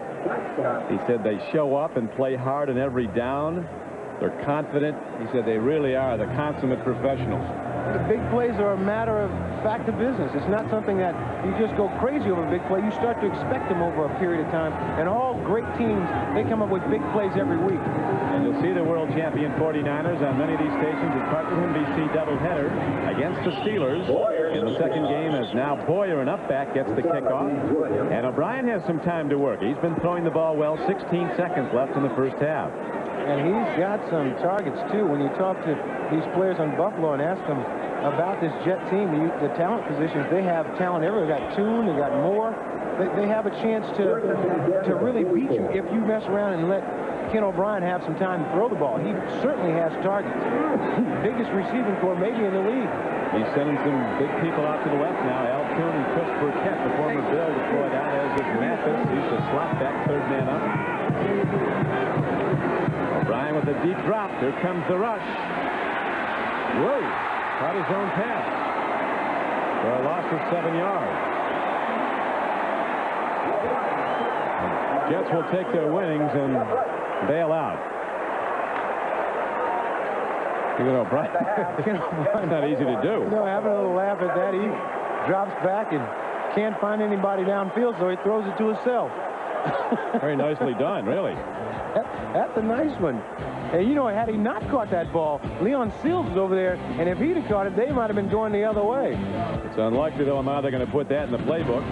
But the Jets, a big underdog, looking good. They haven't beaten the Bills since the opening game of the '87 season. They have since lost 6 straight times to Buffalo. NFL Live is coming up next. And we'll be right back after these messages from your local station.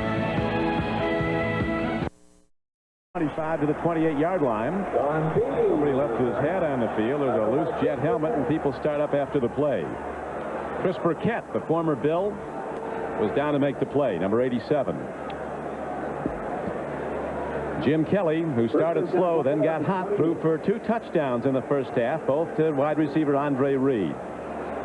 When Marv Levy was asked the difference in his team playing so much better in the second half, he said it's probably his halftime speeches. Well, I mean, he probably had to make one here because this team certainly started slowly. But I don't expect them to finish as slow as they started. Jets continue to lead the game, though, 21-17 in perfect playing conditions. Upfield run now by Kenneth Davis, who's in for the banged-up Thurman Thomas. Thomas injured his right knee making a tackle of Jet defender Eric McMillan after McMillan had intercepted a pass. Came in for one play, then had to go back out to Thurman Thomas. All good football teams, when they start to have a problem or they want to get something started, they start running the football. Because this game, this is a physical game. And anytime you want to try to dominate somebody, you want to run the ball right between the tackles. Second down, a long 5. Jim Kelly and the Bills as they go to the run, and Mueller gets ahead to the 34-yard line. Got 2. Going to bring up third down and about 4. Penalty markers down, though, as the play comes back. Bruce Coslett, the Jets coach, talks about the Bills amount. He said they've got great players at all the places you have to have them to be a big winner. Quarterback, running back, receiver, pass rusher, and linebacker. Number 23, offense. Penalty is declined. Third down. When you've got great players like that, they've got to come to play. It's very nice to have that reputation to be able to look at that on paper, but if you don't get that effort every single Sunday, you'll be looking at somebody else playing when your season's all over with. Now Kelly on 3rd and 4 makes a throw that's way errant. Running a post pattern across the middle of the field with Andre Reed, and Kelly threw to the outside. Bills were fortunate that wasn't picked off by a corner. Anytime you knock a ball up in the air, the chances of it being intercepted go way up. But this is just a pattern that, it's a little stop pattern by the wide receiver, and he has the option of going in and out. Kelly read the out, Andre Reed read the in, and the ball was incomplete. Rick Tootin is in to punt. One of his nickname is Darn. Came in here, they had problems with punting. John Kidd, they let go, and he let the San Diegos hit as well. Tootin booms one. Rookie Terrence Mathis way back inside the 15, but he can go. Penalty marker down. This one's coming back. An illegal block by the Jets. And another one. Carlton Bailey, 54, was the man who finally made the tackle. Darn tootin' blasted that one. 51 yards, he boomed it. They drafted a punter, John Neese, in the 6th round, but he couldn't kick in the pros like he did in college, and he's back in San Diego at the present time enjoying the beach. Somehow that happens. The kickers and also not only punters but kickers also that are just so accurate in college and get up here and it goes away. We got an illegal block in the back. Number 45 during the return. First down, New York. To the right of your screen, Stargell.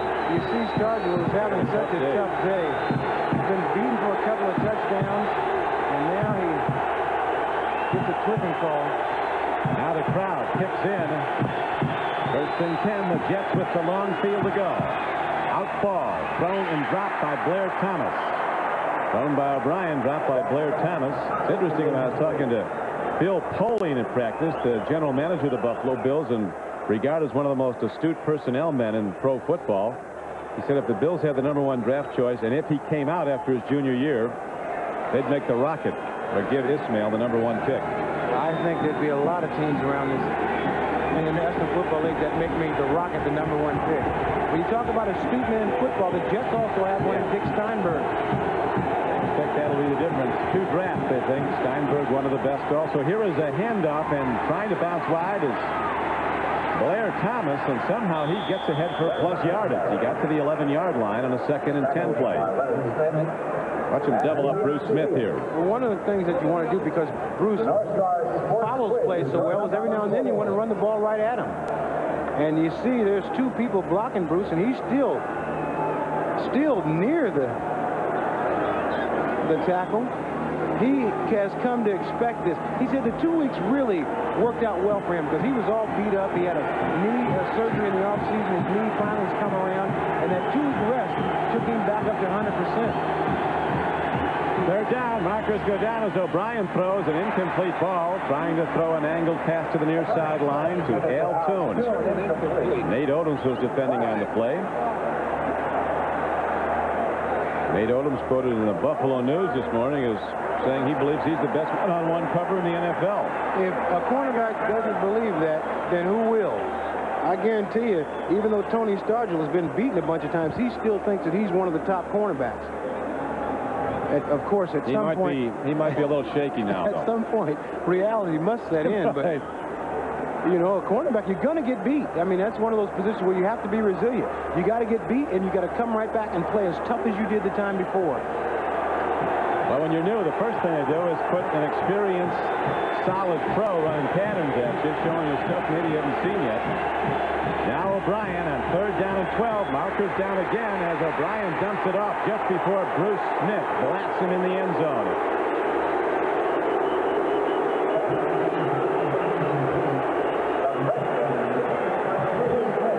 The guy who was blocking at the knees, Boyer, on Bruce Smith, woke a sleeping giant. Sometimes you better leave Bruce alone. Here comes Bruce. He's by Boyer. Nobody touches him. You see, that's tremendous quickness. Defense, 5 yards, 3rd down. And they call Bruce for being offsides. I guess that helps with the quickness if you start off a little bit early. That last play, Boyer gave Bruce Smith that matador block, waved him right on through. He certainly did. I don't think Boyer wants much to do with Bruce Smith. The manhandler. There he is. And Bruce looks like he's hurting a little bit out there. He's doing some hurting. Early in the 3rd quarter. O'Brien on 3rd down. Good throw to Mathis. And the Jets have a 1st down out to the 25-yard line. Leonard Smith, the tackler, a 14-yard gain on the play. This young man set all the NCAA receiving records at New Mexico, Terrence Mathis. Not big. Very fast. Not only fast, but extremely quick. And he's in with a group of receivers like Rob Moore and Al Toon. And that stuff is catchy. When you got a great receiver, Al Toon leads the group, and they follow his lead. That always happens. You got one great receiver, all of a sudden the other receivers go up about 2 notches.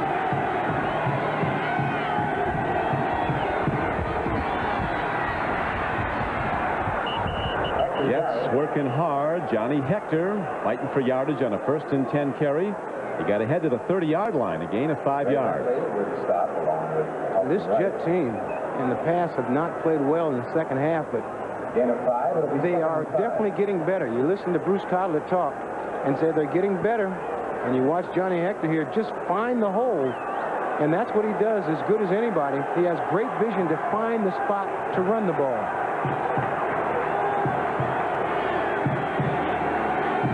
Second down. Gets need 5, and Freeman McNeil puts on that burst, turning upfield, and he's ahead for a 1st down, and the marker's down. Leonard Smith with the tackle. There's a flag down. Freeman McNeil still has that burst in his 10th year from UCLA. He certainly does, and a very emotional player that gets this offensive huddle fired up. Signal against the Bills. You get a player like Freeman who's been around for 10 years. He cannot wait 5 years for this team to get better. He wants to win right now. Let's watch this now. We have a holding call. We'll take a look at it. Illegal use of the hands. Number 47 defense. Kirby Tack Jackson. on penalty. First down. That's what's in the end zone replay. Kirby Jackson, you see right there, pushing. He's got his hand on the face mask there. You see him trying to ward off the block, and he's got his hand caught all up in the face mask, something that you can't do. The official is right on the spot and fires that yellow flag at him. So the Jets drive on, leading 21-17. That's how it stood at the half. He who hesitates. And there's a loss on the play. Back to the 42-yard line. Leon Seals and Ray Bentley on the tackle. One of the few times you'll ever see Freeman McNeil make a hesitation. He usually, and he hasn't played a lot. In his defense, he has just not played a lot. A back has to run the ball a lot of times in order to make these right decisions. But you see Freeman, to his left is where he wants to go. He makes the cut back right into the defender. But the more Freeman plays, the more effective Freeman will be. And Cossack said, we have to get Freeman in the game. Out pattern. Al Toon with the reception. Then puts a move on and gets down to the 45-yard line. Al Toon doing all the right things, gets a first down for the Jets. As we now check the Hertz 10-minute ticker. Denver continues to lead the Indianapolis Colts 17-10. Redskins with that touchdown holding up against the Eagles at Washington. Houston, after trailing 3-0, high-scoring Oilers with that run and shoot. Warren Moon pulling the trigger, beating New Orleans. Tampa Bay continues to lead Dallas. And the Jets continue to lead Buffalo 21-17. Third quarter, 10:05 to play in it. First down Jets, and markers go down. Brad Baxter was the carrier, and Bruce Smith was the tackler. False start, 61 offense, 5 yards, still first down. We talked about a great player playing in front of you. The last thing you want to do is let him get the jump on you. And there you see Criswell with just a little quick jump. And Bruce Smith causes that. There are so many things that a great player can cause to go wrong with your offense that you never even think about. He's already caused 2 offsides penalties.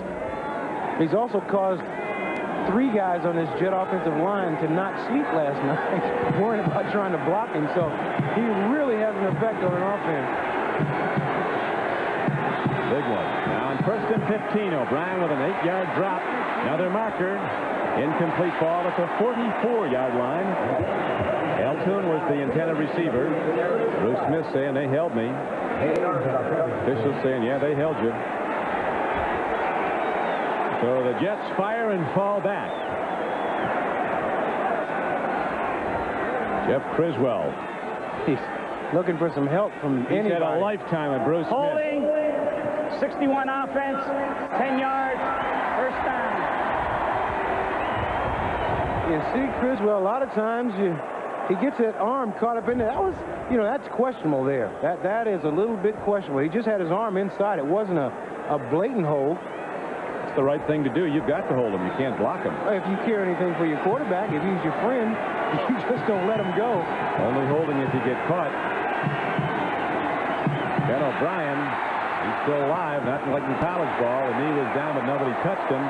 Aaron pass to Freeman McNeil on a 1st and 25 play. O'Brien, you see him trip coming back. Just trips, he's down, but he can still get up and make the play. A little bit high over to Freddie McNeil, and these are the kinds of things that really cause an offense to explode. O'Brien's 9 for 17, 123 yards, and 2 touchdowns. He needs a little bit more of that right now. And he hasn't turned it over. Kelly's been intercepted once, and that led to a Jet touchdown.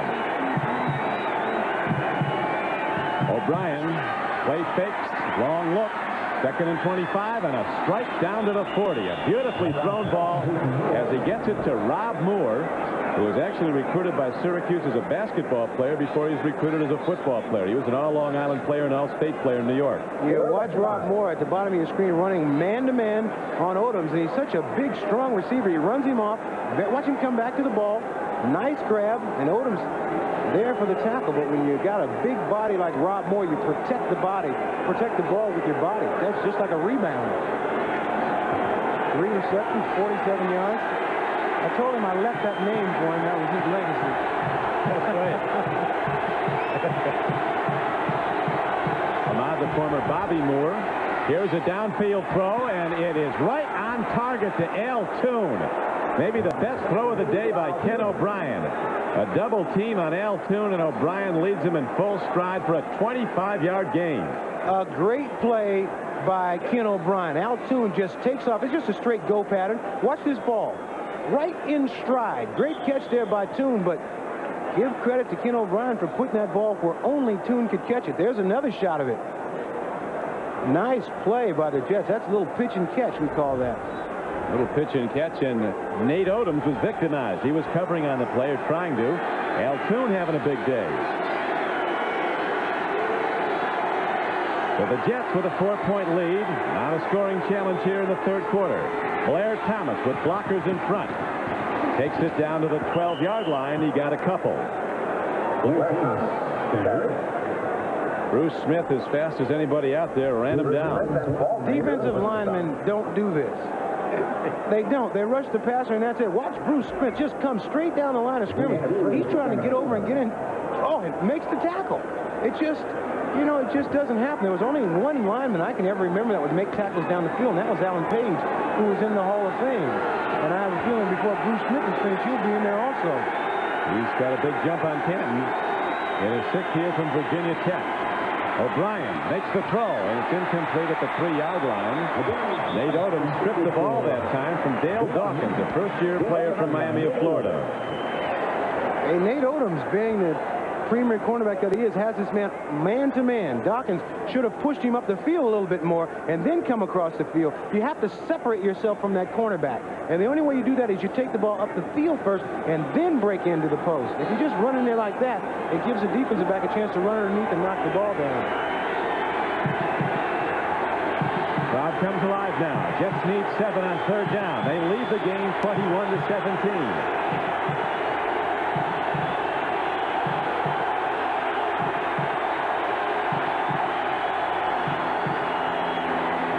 O'Brien down to the end zone, and it's overthrown, and he'll now set up a field goal try. Pretty much point-blank range for the very consistent Pat Leahy. The Jets, the Bills did a great job of disguising that defense. What they thought, the Jets thought they had Dawkins on Odoms, and you got a big height mismatch, and they wanted to throw that fade pattern, but by the time they snapped the ball, Odoms dropped back, and it was more of a zone coverage. They weren't able to get that man-to-man coverage that they were looking for. Bills are among the best at blocking field goals. They put a lot of effort in that. But Leahy drives it through, the 17-year veteran, who says old place kickers never die. They just go on missing the point. But he's been hitting them time after time to make it a 24-7. The Toyota versus the Isuzu standard pickup. If Earth were invaded by giant reptiles, which would be better prepared? Get out of here! Well, first of all, the Isuzu gets better mileage than Toyota. That's helpful. Plus, it has the biggest payload in its class, so it can carry more. All in all, when the giant lizards come, I'd rather be in an Isuzu. Because it even has more legroom. The Isuzu pickup at just $7,779, there's no comparison. Dean Witter believed in priorities. Know why your clients are saving. Know why they're investing. Okay, come on, folks. At some point, it's college. Later on, retirement. But Dean Witter knows that often the highest priorities are all the things that happen in between. Is there anything else you want?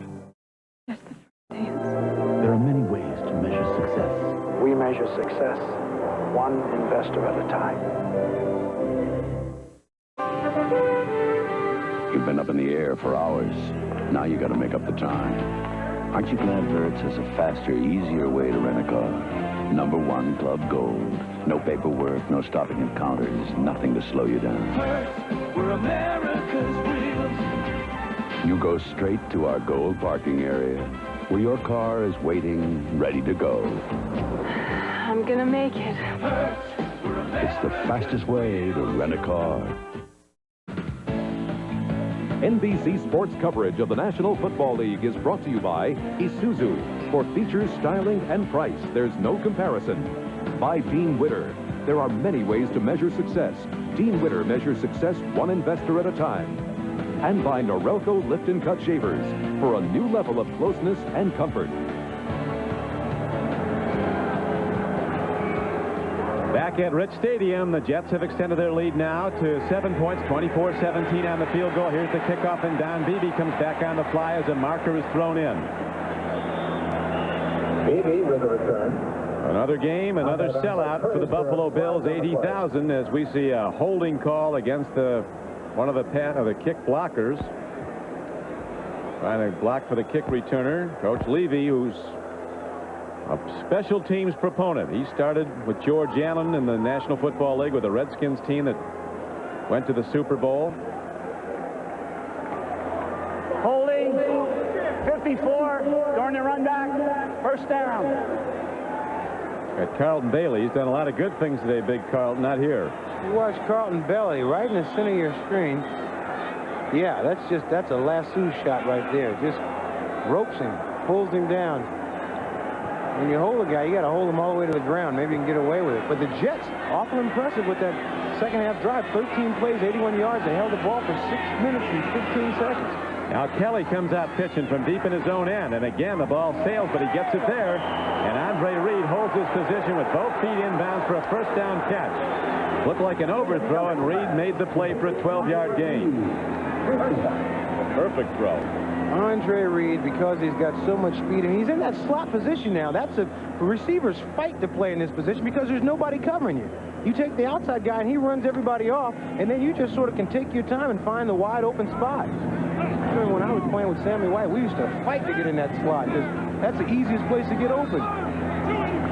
Reed, very workmanlike approach. He said, they pay me to make big plays. He's been making ever since he came here. He's a lame duck. It's caught by Andre Reed. That's unbelievable. Kelly's ball caught the wind. I think somebody might have got his arm, and Kelly was holding his right arm, but it appears to be all right. An 18-yard gain on the play. Take an end zone look here, Ahmad.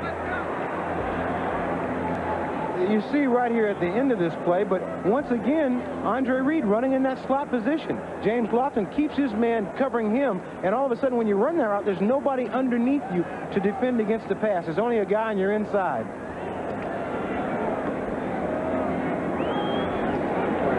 Six minutes and 30 seconds to play in the third quarter. Jets lead by 7. On first down, a home run ball. Timing looks good. It's on target to James Lofton, and he goes in. Touchdown.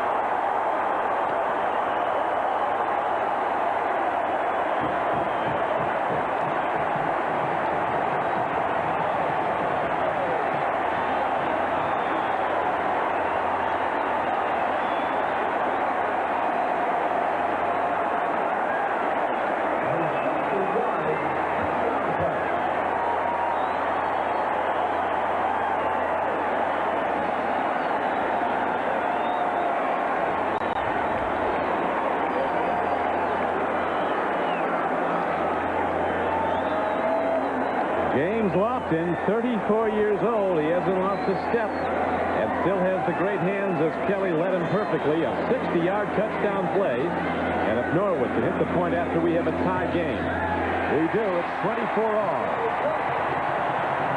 So the Bills strike with the long play, and when we come back, the Bills kick off. To introduce Isuzu's new Rodeo, we've placed it and Toyota's 4Runner in this campground to see which is better for family fun. Sure, the Rodeo has more horsepower and rear anti-locking brakes, but another key difference is that only the Rodeo seats 6. So, combined with its price, thousands less than 4Runner, we see that only in a Rodeo, no one gets stung. The new Isuzu Rodeo, at just $12,499, there's no comparison. Now, Norelco has taken a razor that was seemingly perfect and made it better by giving you a new level of closeness without giving up any of our legendary comfort. Norelco's patented lift and cut system has been improved to lift each hair and cut it even closer without the blades touching your skin, giving you an even closer shave with the same incredible comfort. The new Norelco, a whole new level of closeness and comfort. The product, the proving grounds, the results. STP gas treatment is the edge. Only one antiperspirant in the world helps keep you so dry with the cool, clean scent of Old Spice. Only one deodorant in the world has so many odor-fighting ingredients with the cool, clean scent of Old Spice. There's only one Old Spice. Join hosts Ahmad Rashad and Julie Moran for the Inside Stuff. When you try to defense this play, James Lofton has been running down the field all day, and this is the guy that's been hurting you. So my man right here, Eric McMillan, has to be conscious of him and him. But what happens is, with the speed of Lofton running down the sideline, McMillan gets caught up and really can't stay deep. You watch McMillan back up. No one should be any deeper than him. A great throw. Lofton catches the back end of the football and just is off to the races. Just a great throw and a great catch by James Lofton. 5 times an All-Pro player with the Green Bay Packers. The Bills got him off the street. He was a free agent, cut by the Raiders. Mathis runs it back now for the Jets on the ensuing kickoff.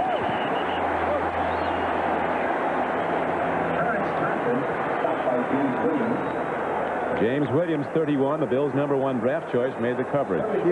This is what you want to get, a mismatch. James Lofton was just a hesitation move, and now it's just a flat-out race. But the great play here is the ball being thrown right on the numbers. It stretched him out. John Booty just can't stay in there and cover James Lofton, but a great pass by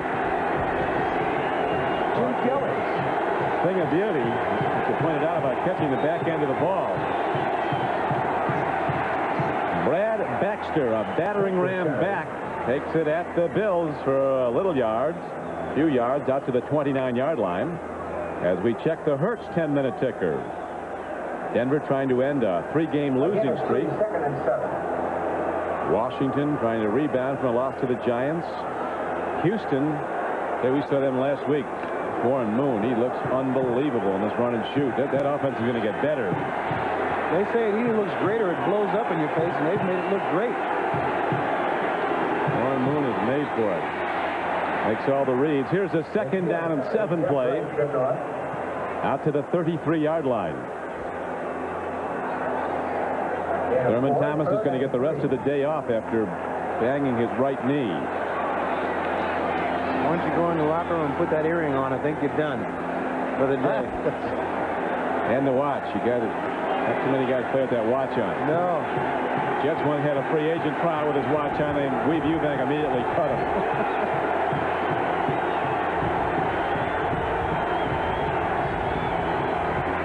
Hand off to Hector, and he's taken down at the 35-yard line. On 3rd down and 3, the Bills shut it down, so the Jets have to punt the ball. And Bruce Smith was the driving force there, coming from the right side of the line. Just sliced through to put pressure on the play. And a linesman of mine has thrown a marker on the play. Bruce Smith, all ways around. Offside, number 31 defense, lined up in the neutral zone, 5 yards. Get a first down. James Williams, the rookie, lined up in the neutral zone, and they take him out of the game. And that will make Marv Levy extremely upset as he meets him coming off the field. Well, he's coming off just because the nickel package is coming out. The regular base defense goes back in. But he will have something to say to him. Certainly, those are little mistakes. Those are the kind of things, those are mental errors. Old Bud Grant used to say, you know, I can go up in the stands and get somebody out there to make that kind of mistake. It takes no talent to line up offside. 4:35 to go, third quarter. High game, 24 all. Ken O'Brien, if he's calling for quiet, summon the crowd to rise up. Way deep. Lets it fly. Toon is open. And look at the catch by Al Toon. Then he lost it.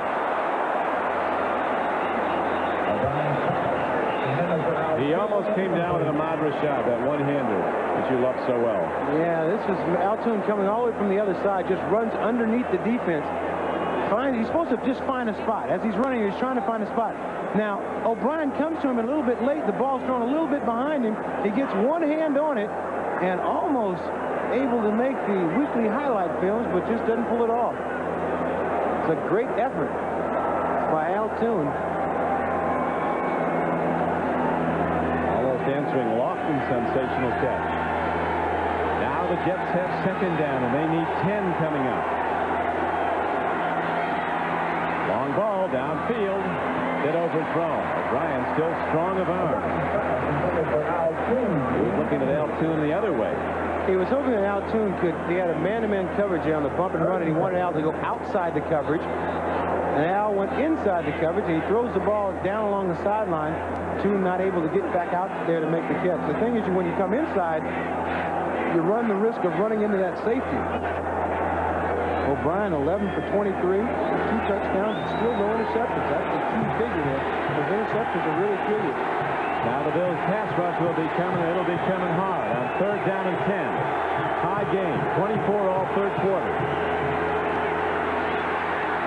Downfield throw, and it's overthrown. Excellent coverage by the Bills. Nate Odoms and Chris Hale. They had Smoon doubled and cordoned off. So Pocock has to punt the ball as they could not make the connection. O'Brien to Toon.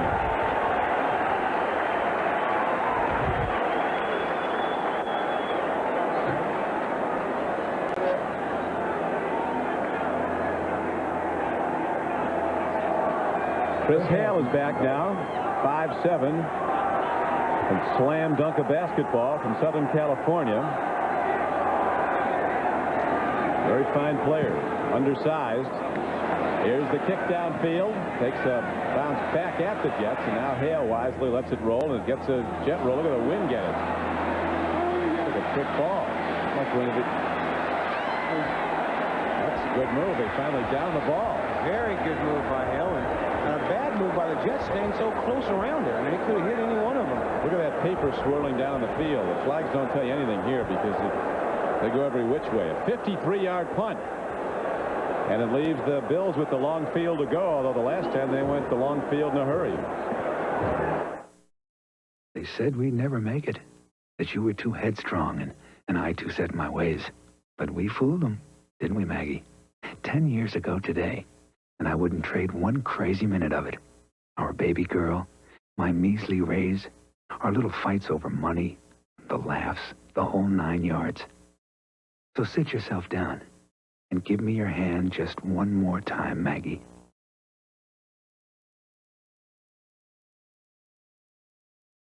We're here on Easter Island to introduce the monumental new Isuzu Stylus. How does it compare to the Toyota Camry? Let's see what the gods think. The Stylus, with its Lotus Tune suspension, handles better and is just as roomy. Yet the Toyota cost hundreds more. The gods aren't too crazy about that. The new Isuzu Stylus at just $11,299. There's no comparison. It's back! The Domino's Pepperoni Pizza Feast is back! More pepperoni and extra cheese for only $7.99. And another one for just $4 more. But only for a limited time. Call now. I used to have dandruff, so I tried Head & Shoulders. Then I tried Selsun Blue. Blue is better. Selsun Blue relieves dandruff flaking better than Head & Shoulders, and doctors recommend it more than Head & Shoulders, Denerex, and Tegrin. Blue is better. Selsun Blue. Only one event in the sport of kings features 7 championship races, $10 million, and can truly be called America's Day at the Races. The Breeders' Cup, the championship of thoroughbred racing, next Saturday on NBC. It's a doubleheader day on NBC Sports. Most of you see the Steelers with the #1 defense in the American Conference going against the world champions, still unbeaten in 1990, the San Francisco 49ers. Some of you will see the Raiders go against the Chargers at San Diego. And that'll be a street fight.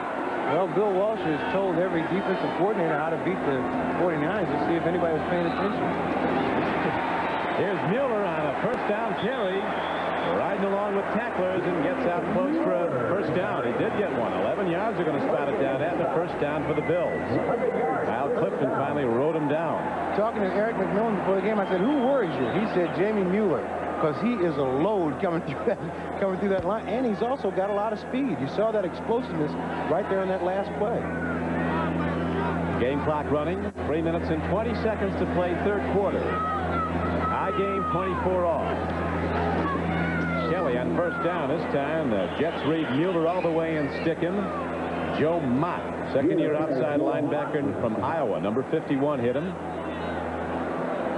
Joe looks like a football player. He certainly does, and plays like one. This is a very fine play. Snarl going. Yeah, it comes on the left side of your screen, gets by the guy trying to block him, and makes the play. A lot of times players are in position to make the play and can't pull it off.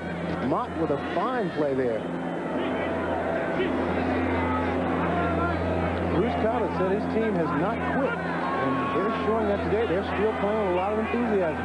Joe Mott's a big one, 6'4", 250. Let's say the Bills brought them in motion. Kelly stops the clock with 2 minutes and 35 seconds. Usually the one that points the finger first is the line. Encroachment, number 94, defense, 5 yards, still second down. The first guy that points the finger, 9 times out of 10 is telling a big fib. Scott Mercereau, number 94, free agent from Southern Connecticut State. And a good player. Southern Connecticut State. Seriously strong. He was second in an NFL strongman competition a couple of years ago. Well, they have to pick up cars. I don't know what. They got to get something big.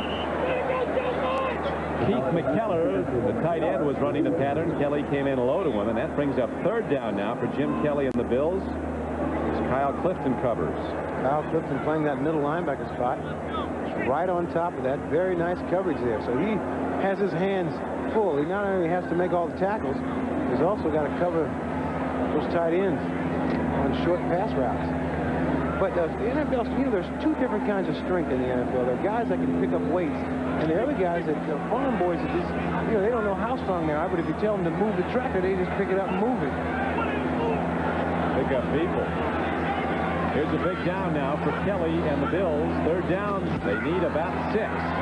Throw and a catch to James Lofton. A great comeback story. James Lofton, a 5-time All-Pro with the Packers, went to the Raiders. They cut him.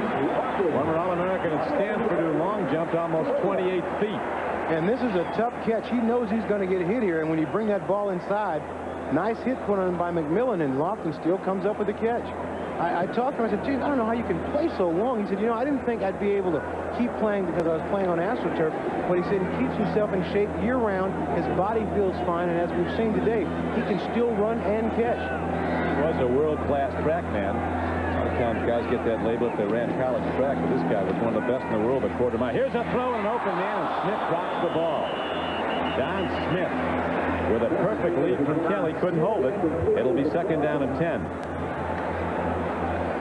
Championship teams keep drives going by making this catch. You see Kelly puts the ball right there, nobody inside, and his ball is just dropped. 5 yards, still first down. With the play over, though, a Jet lined up in the neutral zone. It's one of those anybody in the stands penalties. As the dial-it-down marker goes back to 1.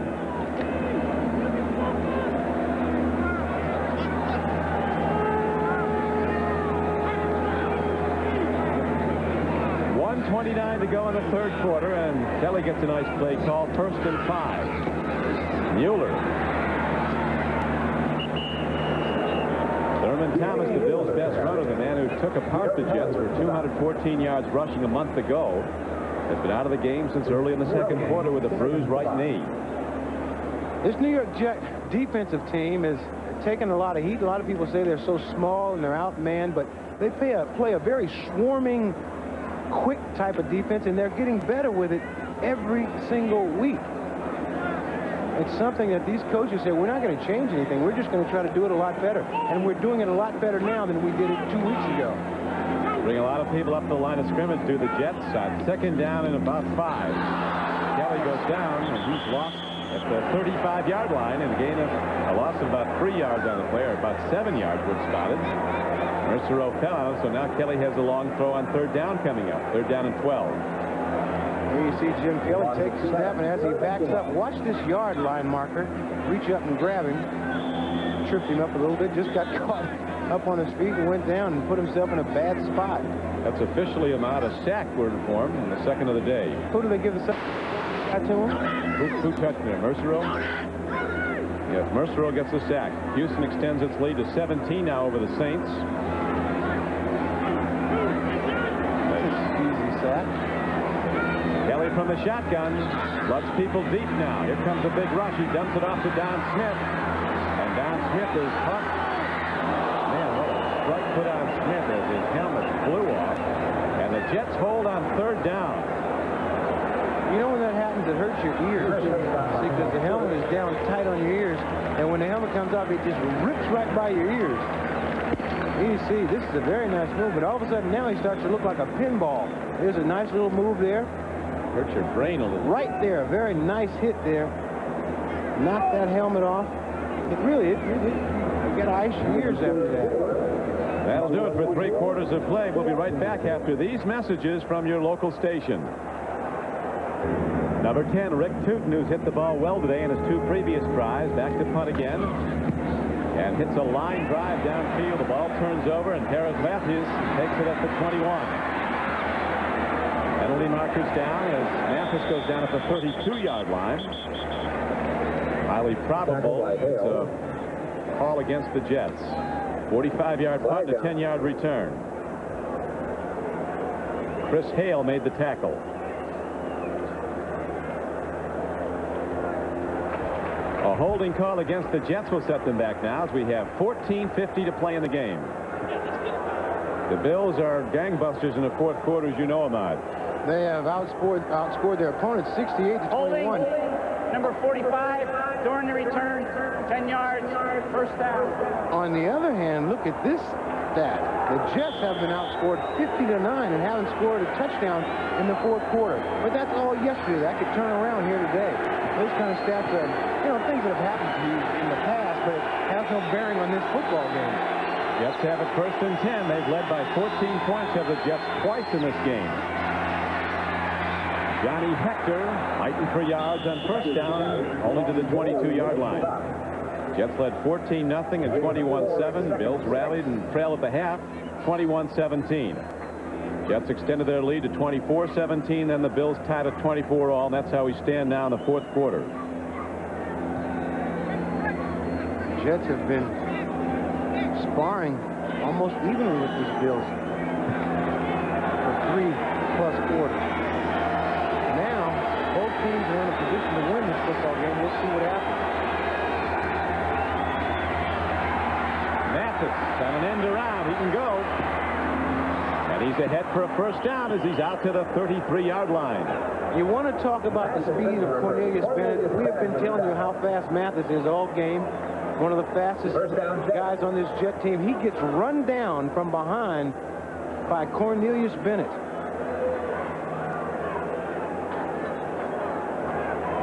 You see number 97 right in the middle of your screen. Now, watch Cornelius. He's out of the picture right here. Watch who makes this tackle. Here comes Cornelius. Now that's frightening. They say there's light at the end of the tunnel, but it's a train named Cornelius. Now the Jets go first down and 10. O'Brien throws. Almost finished. It is intercepted by Kirby Jackson, the ex-Jet. He was victimized earlier, but he comes back to make a big play against the team that cut him.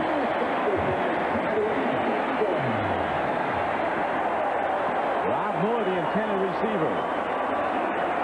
It was actually Ken O'Brien's second or third choice. He was looking to the left side of the screen, and he comes back right at the end. Very nice move there by Rob Moore, but it's a second or third guy that O'Brien had to go to, and by the time he comes back, Jackson has already covered and got in front of the receiver. He was trying to go up top to Al Toon.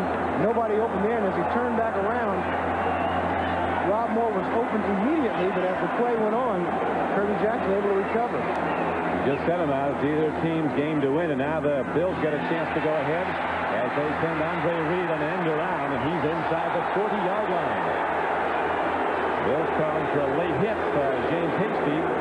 No flag. It's an 11-yard gain. The first down for the Bills. What we have is the dueling reverse end-around plays here. The Jets ran theirs, and now all of a sudden Buffalo says anything you can do, we can do better. It's a nice play. It's Andre Reed's second rush, gained 37 yards. Bruce Coslett said before the game the one thing we can't do to win this game is turn it over, and that was the first turnover. That interception of O'Brien by Kirby Jackson. Our eyes set. The run they go. Not much there. Now there is as Kenneth Davis fights off tacklers and gets ahead for about 4 yards. Eric McMillan, number 22, comes and finishes that tackle off. As we check the Hertz or the Xerox 10-minute ticker.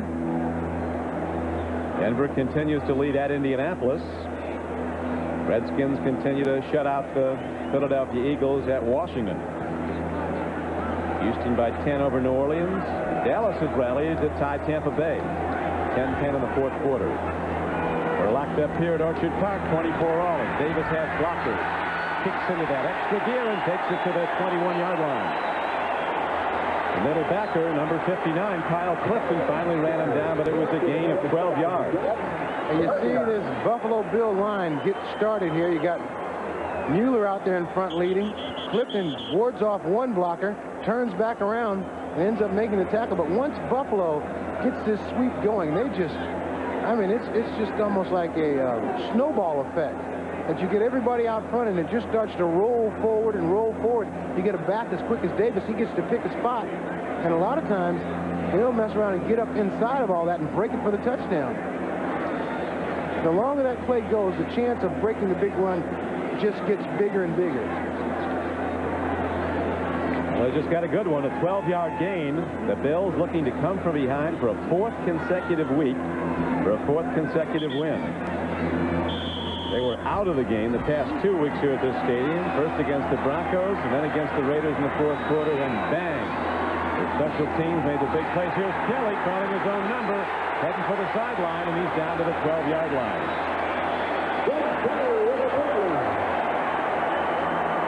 11-yard gain. Very nice play by Jim Kelly. There's nobody over here on this side. Just a fake pitch. McMillan is fooled. And all of a sudden, there goes Kelly, and McMillan turns around and recovers and keeps Kelly from going any further. Kelly got to learn how to slide a little better. He came down on his knees. Not a marathoner. He's leaking a little oil at the end of that 11-yard run. But a big play nonetheless. Big play. First down, first and 10 from just outside the 11-yard line. Mueller. Well, that took some deft ball handling to get the ball to Mueller as he hit the pocket quickly. Kyle Clifton was waiting for him, but they talk about that strength that McMillan talked to you about he shows it here. And watch his body lean. Mueller gets the ball. Watch him just start leaning forward.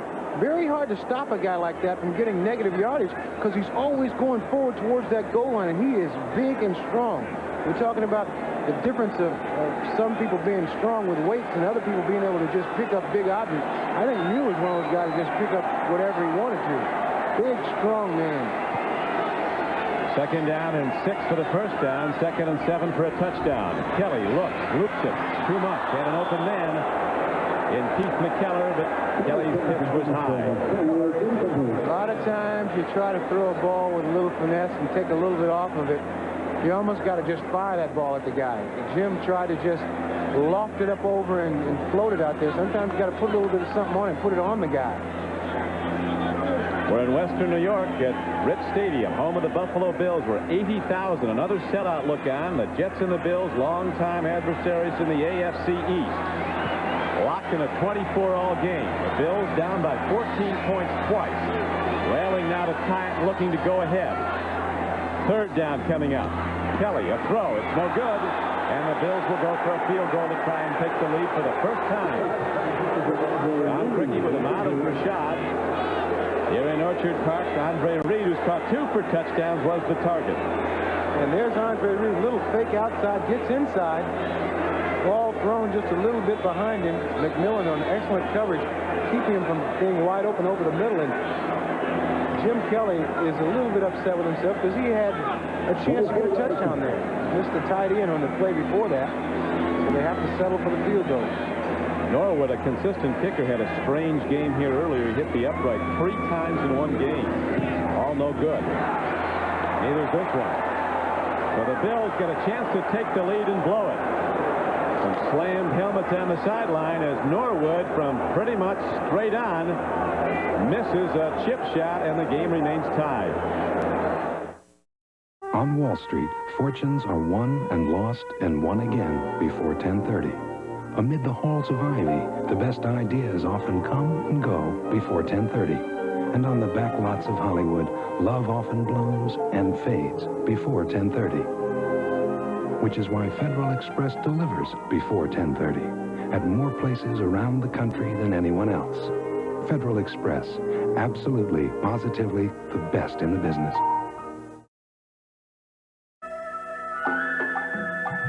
The power of a resource essential to all. At GTE, we provide that power with telephone systems and services central to the life of a community, the well-being of families, the needs of every business, great or small.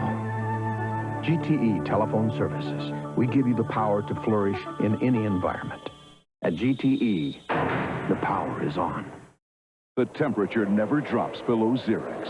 That's important to remember at a time like this, when it's very dark and very cold. Ah, you did remember Xerex Antifreeze. The temperature never drops below Xerex. It's ever so tough being ranked #1 and not being rank. What assists me is the maximum protection and aromatically airy scents of Right Guard Sports Stick from Gillette. Anything less would be uncivilized. Tuesday. Ow! No time for baseball. Matlock's got better things to catch. You were with your partner's wife? Like a crooked cop.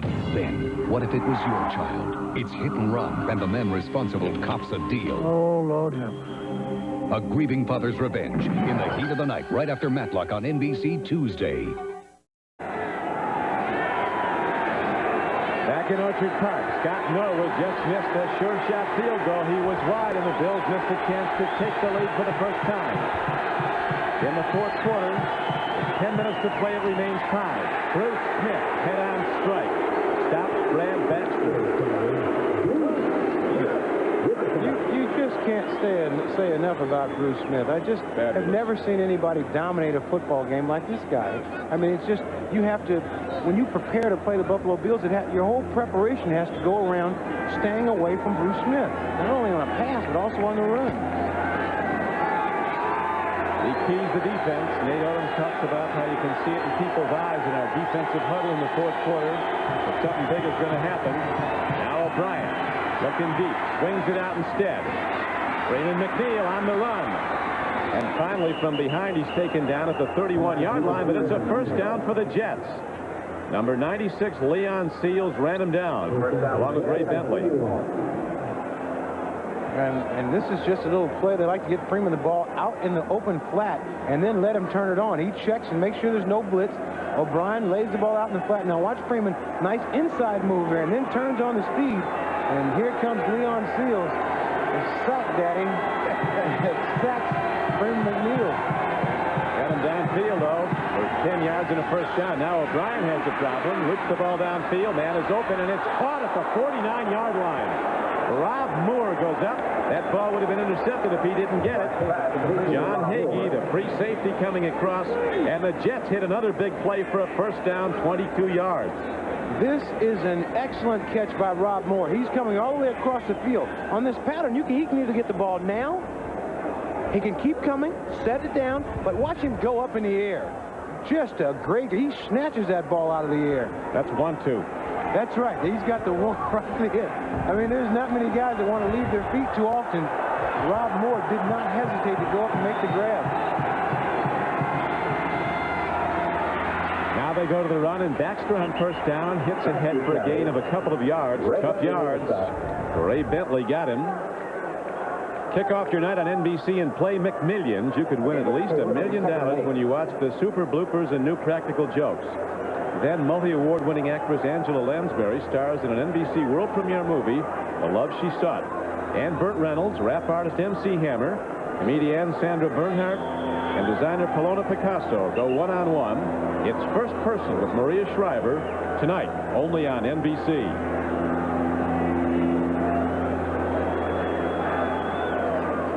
Cornelius Bennett coming off that field. Looks like he's got some sort of a problem with his right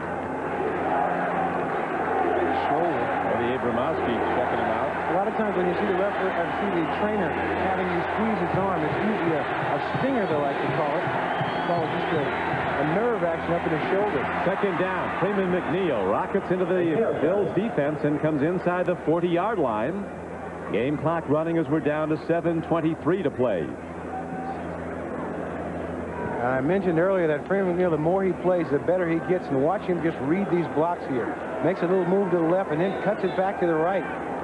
The more he plays, the more effective he is. He's that type of runner that likes to run behind his blocking and always makes the right move. Here he is, 11 rushes, 46 yards. Third and short for the Jets in a tie game. Baxter, first down and more as he's inside the 35-yard line. Down to the 33. Bruce Coslet said that Baxter's a guy that reminds him of Ickey Woods. He's a load, 235 pounds, a lot of quickness. Calls himself Mr. Smooth, and Hector says the reason he calls himself Mr. Smooth is because he hangs out with me. They're roommates on the road, and you see Baxter making a fine cut. And anytime you see guys recoiling off the tackle, you know that guy's really bringing a lot of power with him when he runs. Mr. Smooth. Also, as you know, I'm out a knockout blocker. He flattens people. He knocked the linebacker for New England out cold. Chris Singleton picking up a blitz. O'Brien, terrific play fake, and swings it out to an open man. His tight end Boyer, and he's inside the Bills' 25-yard line.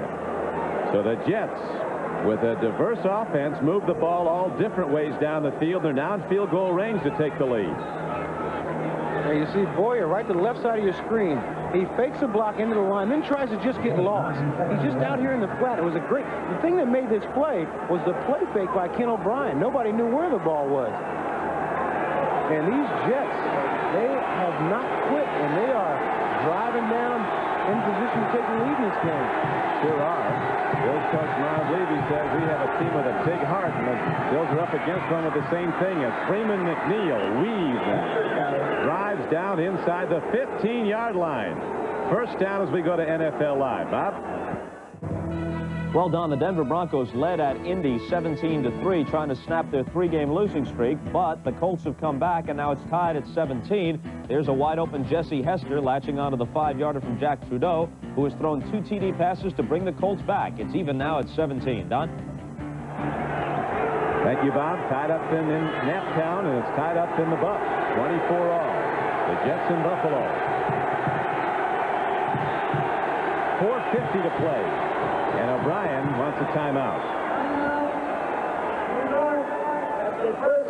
So Coach Coslet will have a chance to counsel him. Grand Prix Coupe, say your status. Climbing through 10,000 feet, heading 194. Switching to frequency modulation. Anti-lock brakes operational. Head up, locked on. Fuel injected V6, powered up.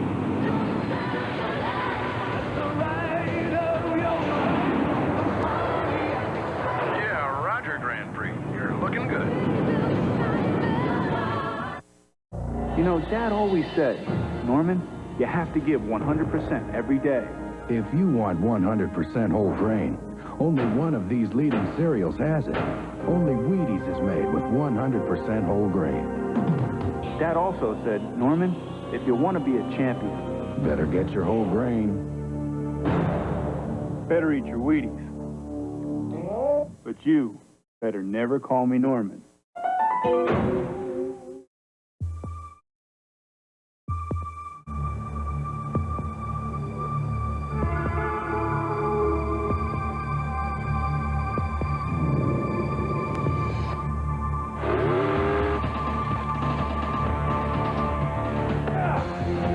Anybody thought about dynamite?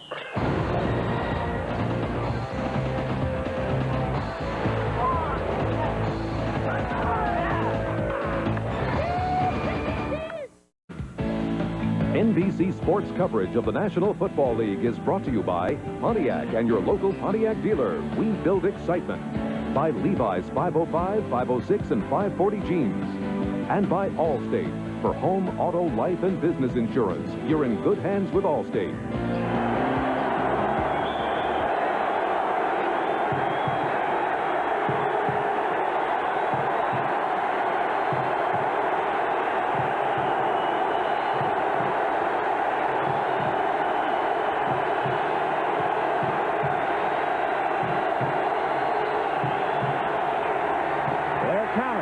Spins off and gets inside the 15-yard line.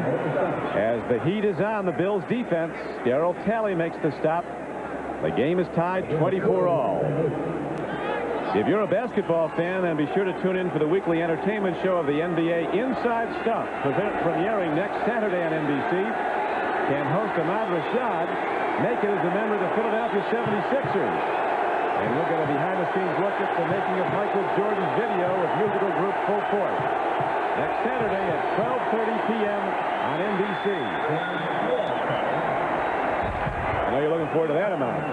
Well, yeah, it's going to be a great show. Also, my co-host Julie Moran is not only a gorgeous lady, but a very knowledgeable basketball fan, and we have a lot of stuff in store for you, including my 48 hours with the 76ers. Charles Barkley and the boys took good care of me. I, in turn, nailed a 25-footer. You slap old chairs around out there on the court? No, I let him alone, but I did score. That's exactly what the Jets are trying to do now. Yep, in a tie game. That's 3rd down and 8 coming up. O'Brien fighting the crowd noise, goes to the run. And they get it shut down at about the 7-yard line. That brings up 4th down, and now sure shot. Although we don't want to say it too early, the jinx Pat Leahy comes out to try the field goal that would put Bruce Coslet's team ahead. I was talking to Scott Norwood before the game, and this is the end that he never wanted to try to. He said this is the toughest end to kick a field goal because the wind really swirls and pushes everything to the right. He said it's very hard. You got to aim towards the left goal post and hope that the wind will blow it in. Coslet wants to keep the clock. Keep it on, tick it on down. Leahy drills it. Pat Leahy busts it through, and the Jets take the lead again, 27-24, with 2:46 to play. So we're going to come right down to the final gun on this one, and maybe more. Doubleheader day on NBC Sports. The Steelers and the 49ers next on most of these stations. Right now, Don Smith runs back the kickoff for the Bills and gets out across the 30-yard line. The Pittsburgh Steelers, who got off to a horrendous start, but have really been coming on with 9 touchdowns in their last 2 games, head to San Francisco to take on the world champions. Bruce DeHaven, the special teams coach of the Bills, said after they played San Francisco last year, the Bills coaches came away quite convinced that the only way you're going to beat the 49ers is to make big plays on special teams, because base offense and defense, these guys are as good as it gets.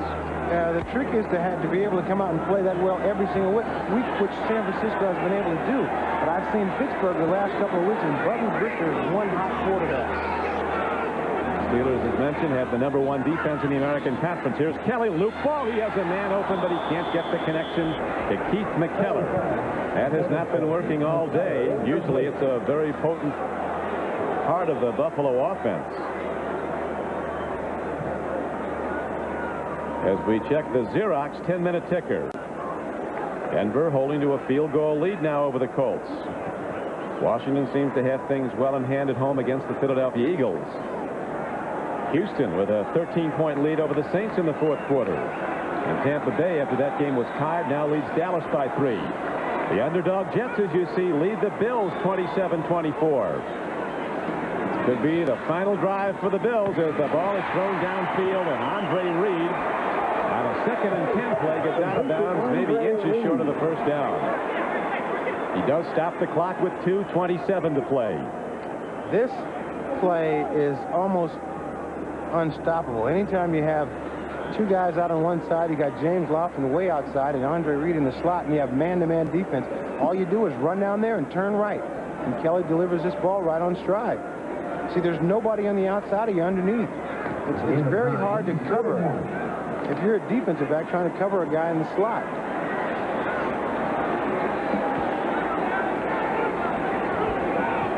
Now power set on 3rd and inches. Over the top goes Don Smith. First down Buffalo as the game clock ticks down inside of 2:20 to play.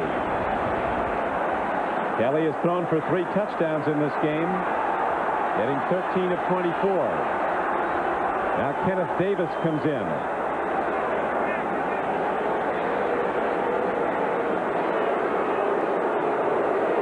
Bills take it down to the 2-minute warning. 2 minutes to go, and the favored Buffalo Bills down by 3. Looking to get in position for a field goal. We might have OT today, Ahmad. Easy, but you know, we saw just earlier that a field goal is not a gimme. I think the Buffalo Bills would like to score and put this game on ice. I don't think you can count on a field goal. They got a long way to go. They're at their own 43, first down and 10. And Jim Kelly will be pulling the trigger, so here come the Bills out of the huddle now. The Jets have put pressure on the Bills and played with them all day, and now it's coming down to the last 2 minutes of this game. 2 minutes to go. Jets 27, Bills 24. Kelly stands in, makes the connection to Metzlaff, not for very much. It's out to the 47-yard line, and it uses up time. The one positive for these New York Jets is they have played their way to a position where they got a chance to win this football game. It's a doubleheader day on NBC Sports. The Steelers and the 49ers are coming up on most of these stations. Here's Kelly standing in on 2nd down, a throw and a catch to Metzlaff. And the Jets do well and cut him down inbounds. They can't stop the clock. Down to the 40-yard line. A 13-yard gain on the play. Now the Bills call a timeout. Bills have 1 timeout left. Now they have 2 timeouts left. Jim Kelly, a quarterback who's very cool under pressure, seems to get better the more pressure you put on him. Won't be having that victory party at Graceland tonight, Ahmad, unless they get it done here. That's right. This will certainly have a major effect on the attitude of everybody at that party. Coach Levy went to the state park and looked at the leaves. He said he never sees daylight during the football season in the autumn. It comes in when it's dark, leaves when it's dark. Only time he sees it is on the practice field. They had last weekend off, but it hasn't helped the Bills as it has not helped a lot of teams off the bye week. They came out flat, fell behind 14-0. Now they're fighting to tie the game or go ahead. The underdog Jets with a 3-point lead. Kelly on first down. Throw and a catch to Andre Reed. He's to the 29-yard line. First down, Buffalo. And the clock continues to run. An 11-yard gain. Kelly, coolly, and aided by his crowd who keeps the noise down, sets again. From the shotgun, the Jets come with a 4-man rush. Too high. Almost intercepted by Joe Mott. That would have finished the Bills and won it for the Jets, had Joe Mott been able to pick it off. Ball thrown a little bit behind Andre Reed.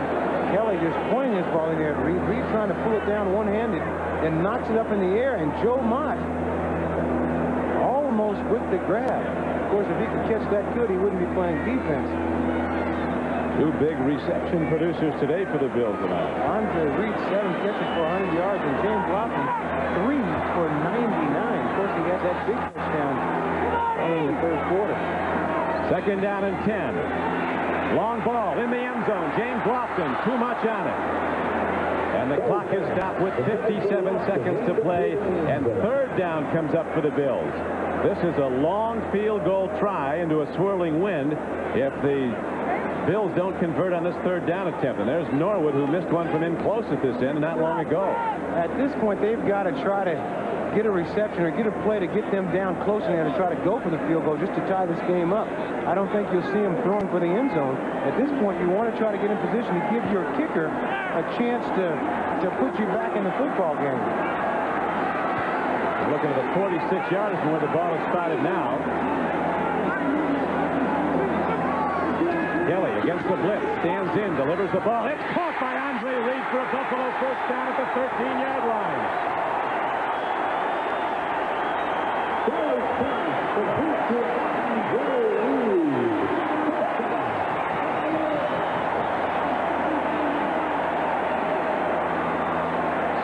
Yards with 48 seconds to play.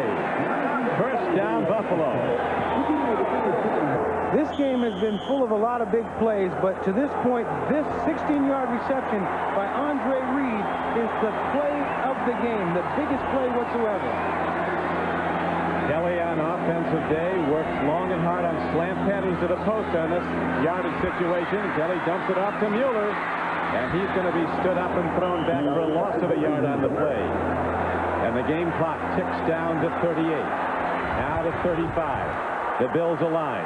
Second down and 10. They trail the Jets 27 to 24. 25 seconds to play in the game. Kelly looks. He's rushed. He gets time.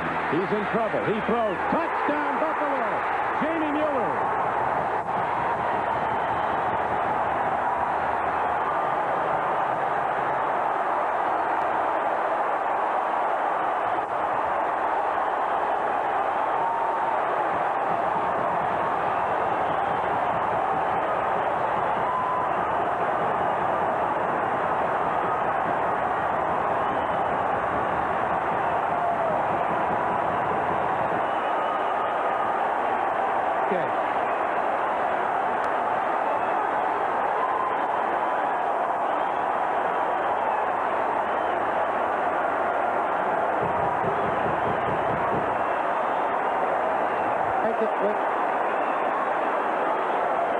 He doesn't score many, but he made it a big one. Jamie Mueller, the go-ahead score. Now the point after attempt by Norwood. Very important. He missed it. It's a three-point game. With 19 seconds left, the Jets conceivably could get in position for a game-tying field goal.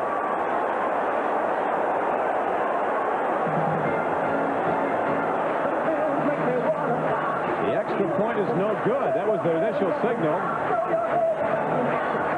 It's no good. So Norwood, who is really having a bad year, blows first a field goal that would have given them the lead, then an extra point. Now he'll kick off, and the Jets will have 19 seconds to work with. Perhaps enough time for two pass plays and a long field goal attempt by Pat Leahy, who's been perfect today. Norwood having a bad year, and an even worse 10 minutes here in this last part of this football game. And you know, when you're a team like Buffalo and you come back from behind a couple of times with big wins, it gives your team confidence. And I think we could see Buffalo as they came down the field. They didn't panic.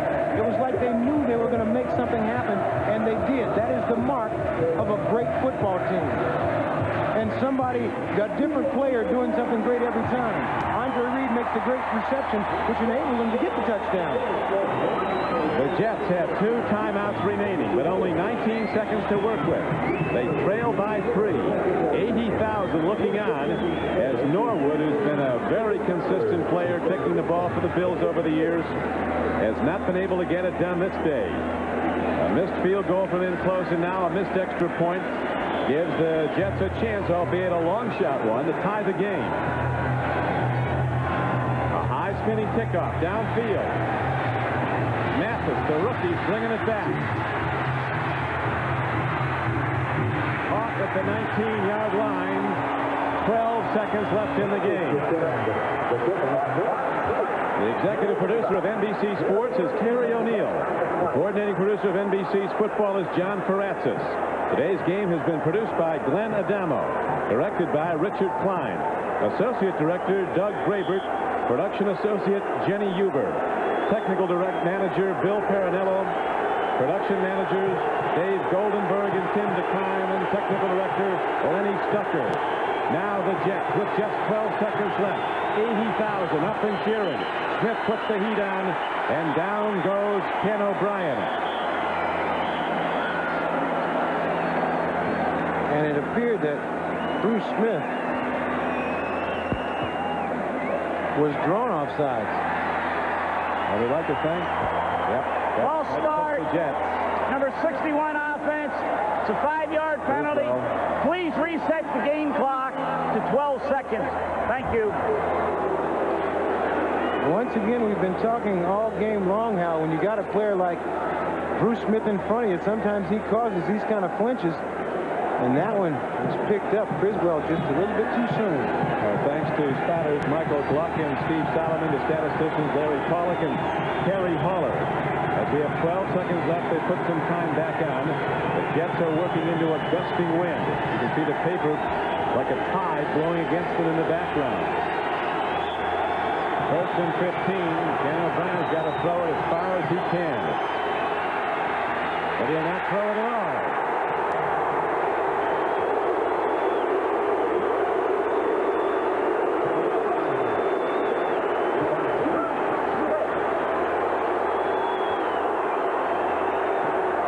Second sack allowed for Bruce Smith. A heartbreaking loss for Bruce Coslet.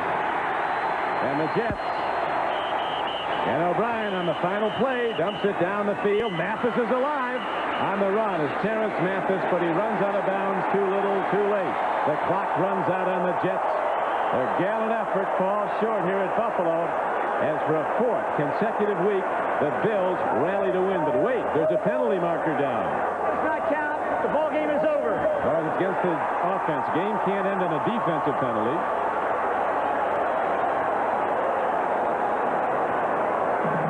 Ran out while Terrence Mathis was running. So our final score today, the Bills 30, the Jets 27, as the Bills come from behind for a fourth consecutive week. Coming up next on NBC, it's a great football doubleheader. Most of you will see the Steelers go against the undefeated 49ers at San Francisco. Some will see the Raiders take on the Chargers at San Diego. For Ahmad Rashad, this is Don Criqui. This has been NBC's coverage of the National Football League. Glad you could be with us at Rich Stadium in Western New York. A promotional fee has been paid to NBC by United Airlines.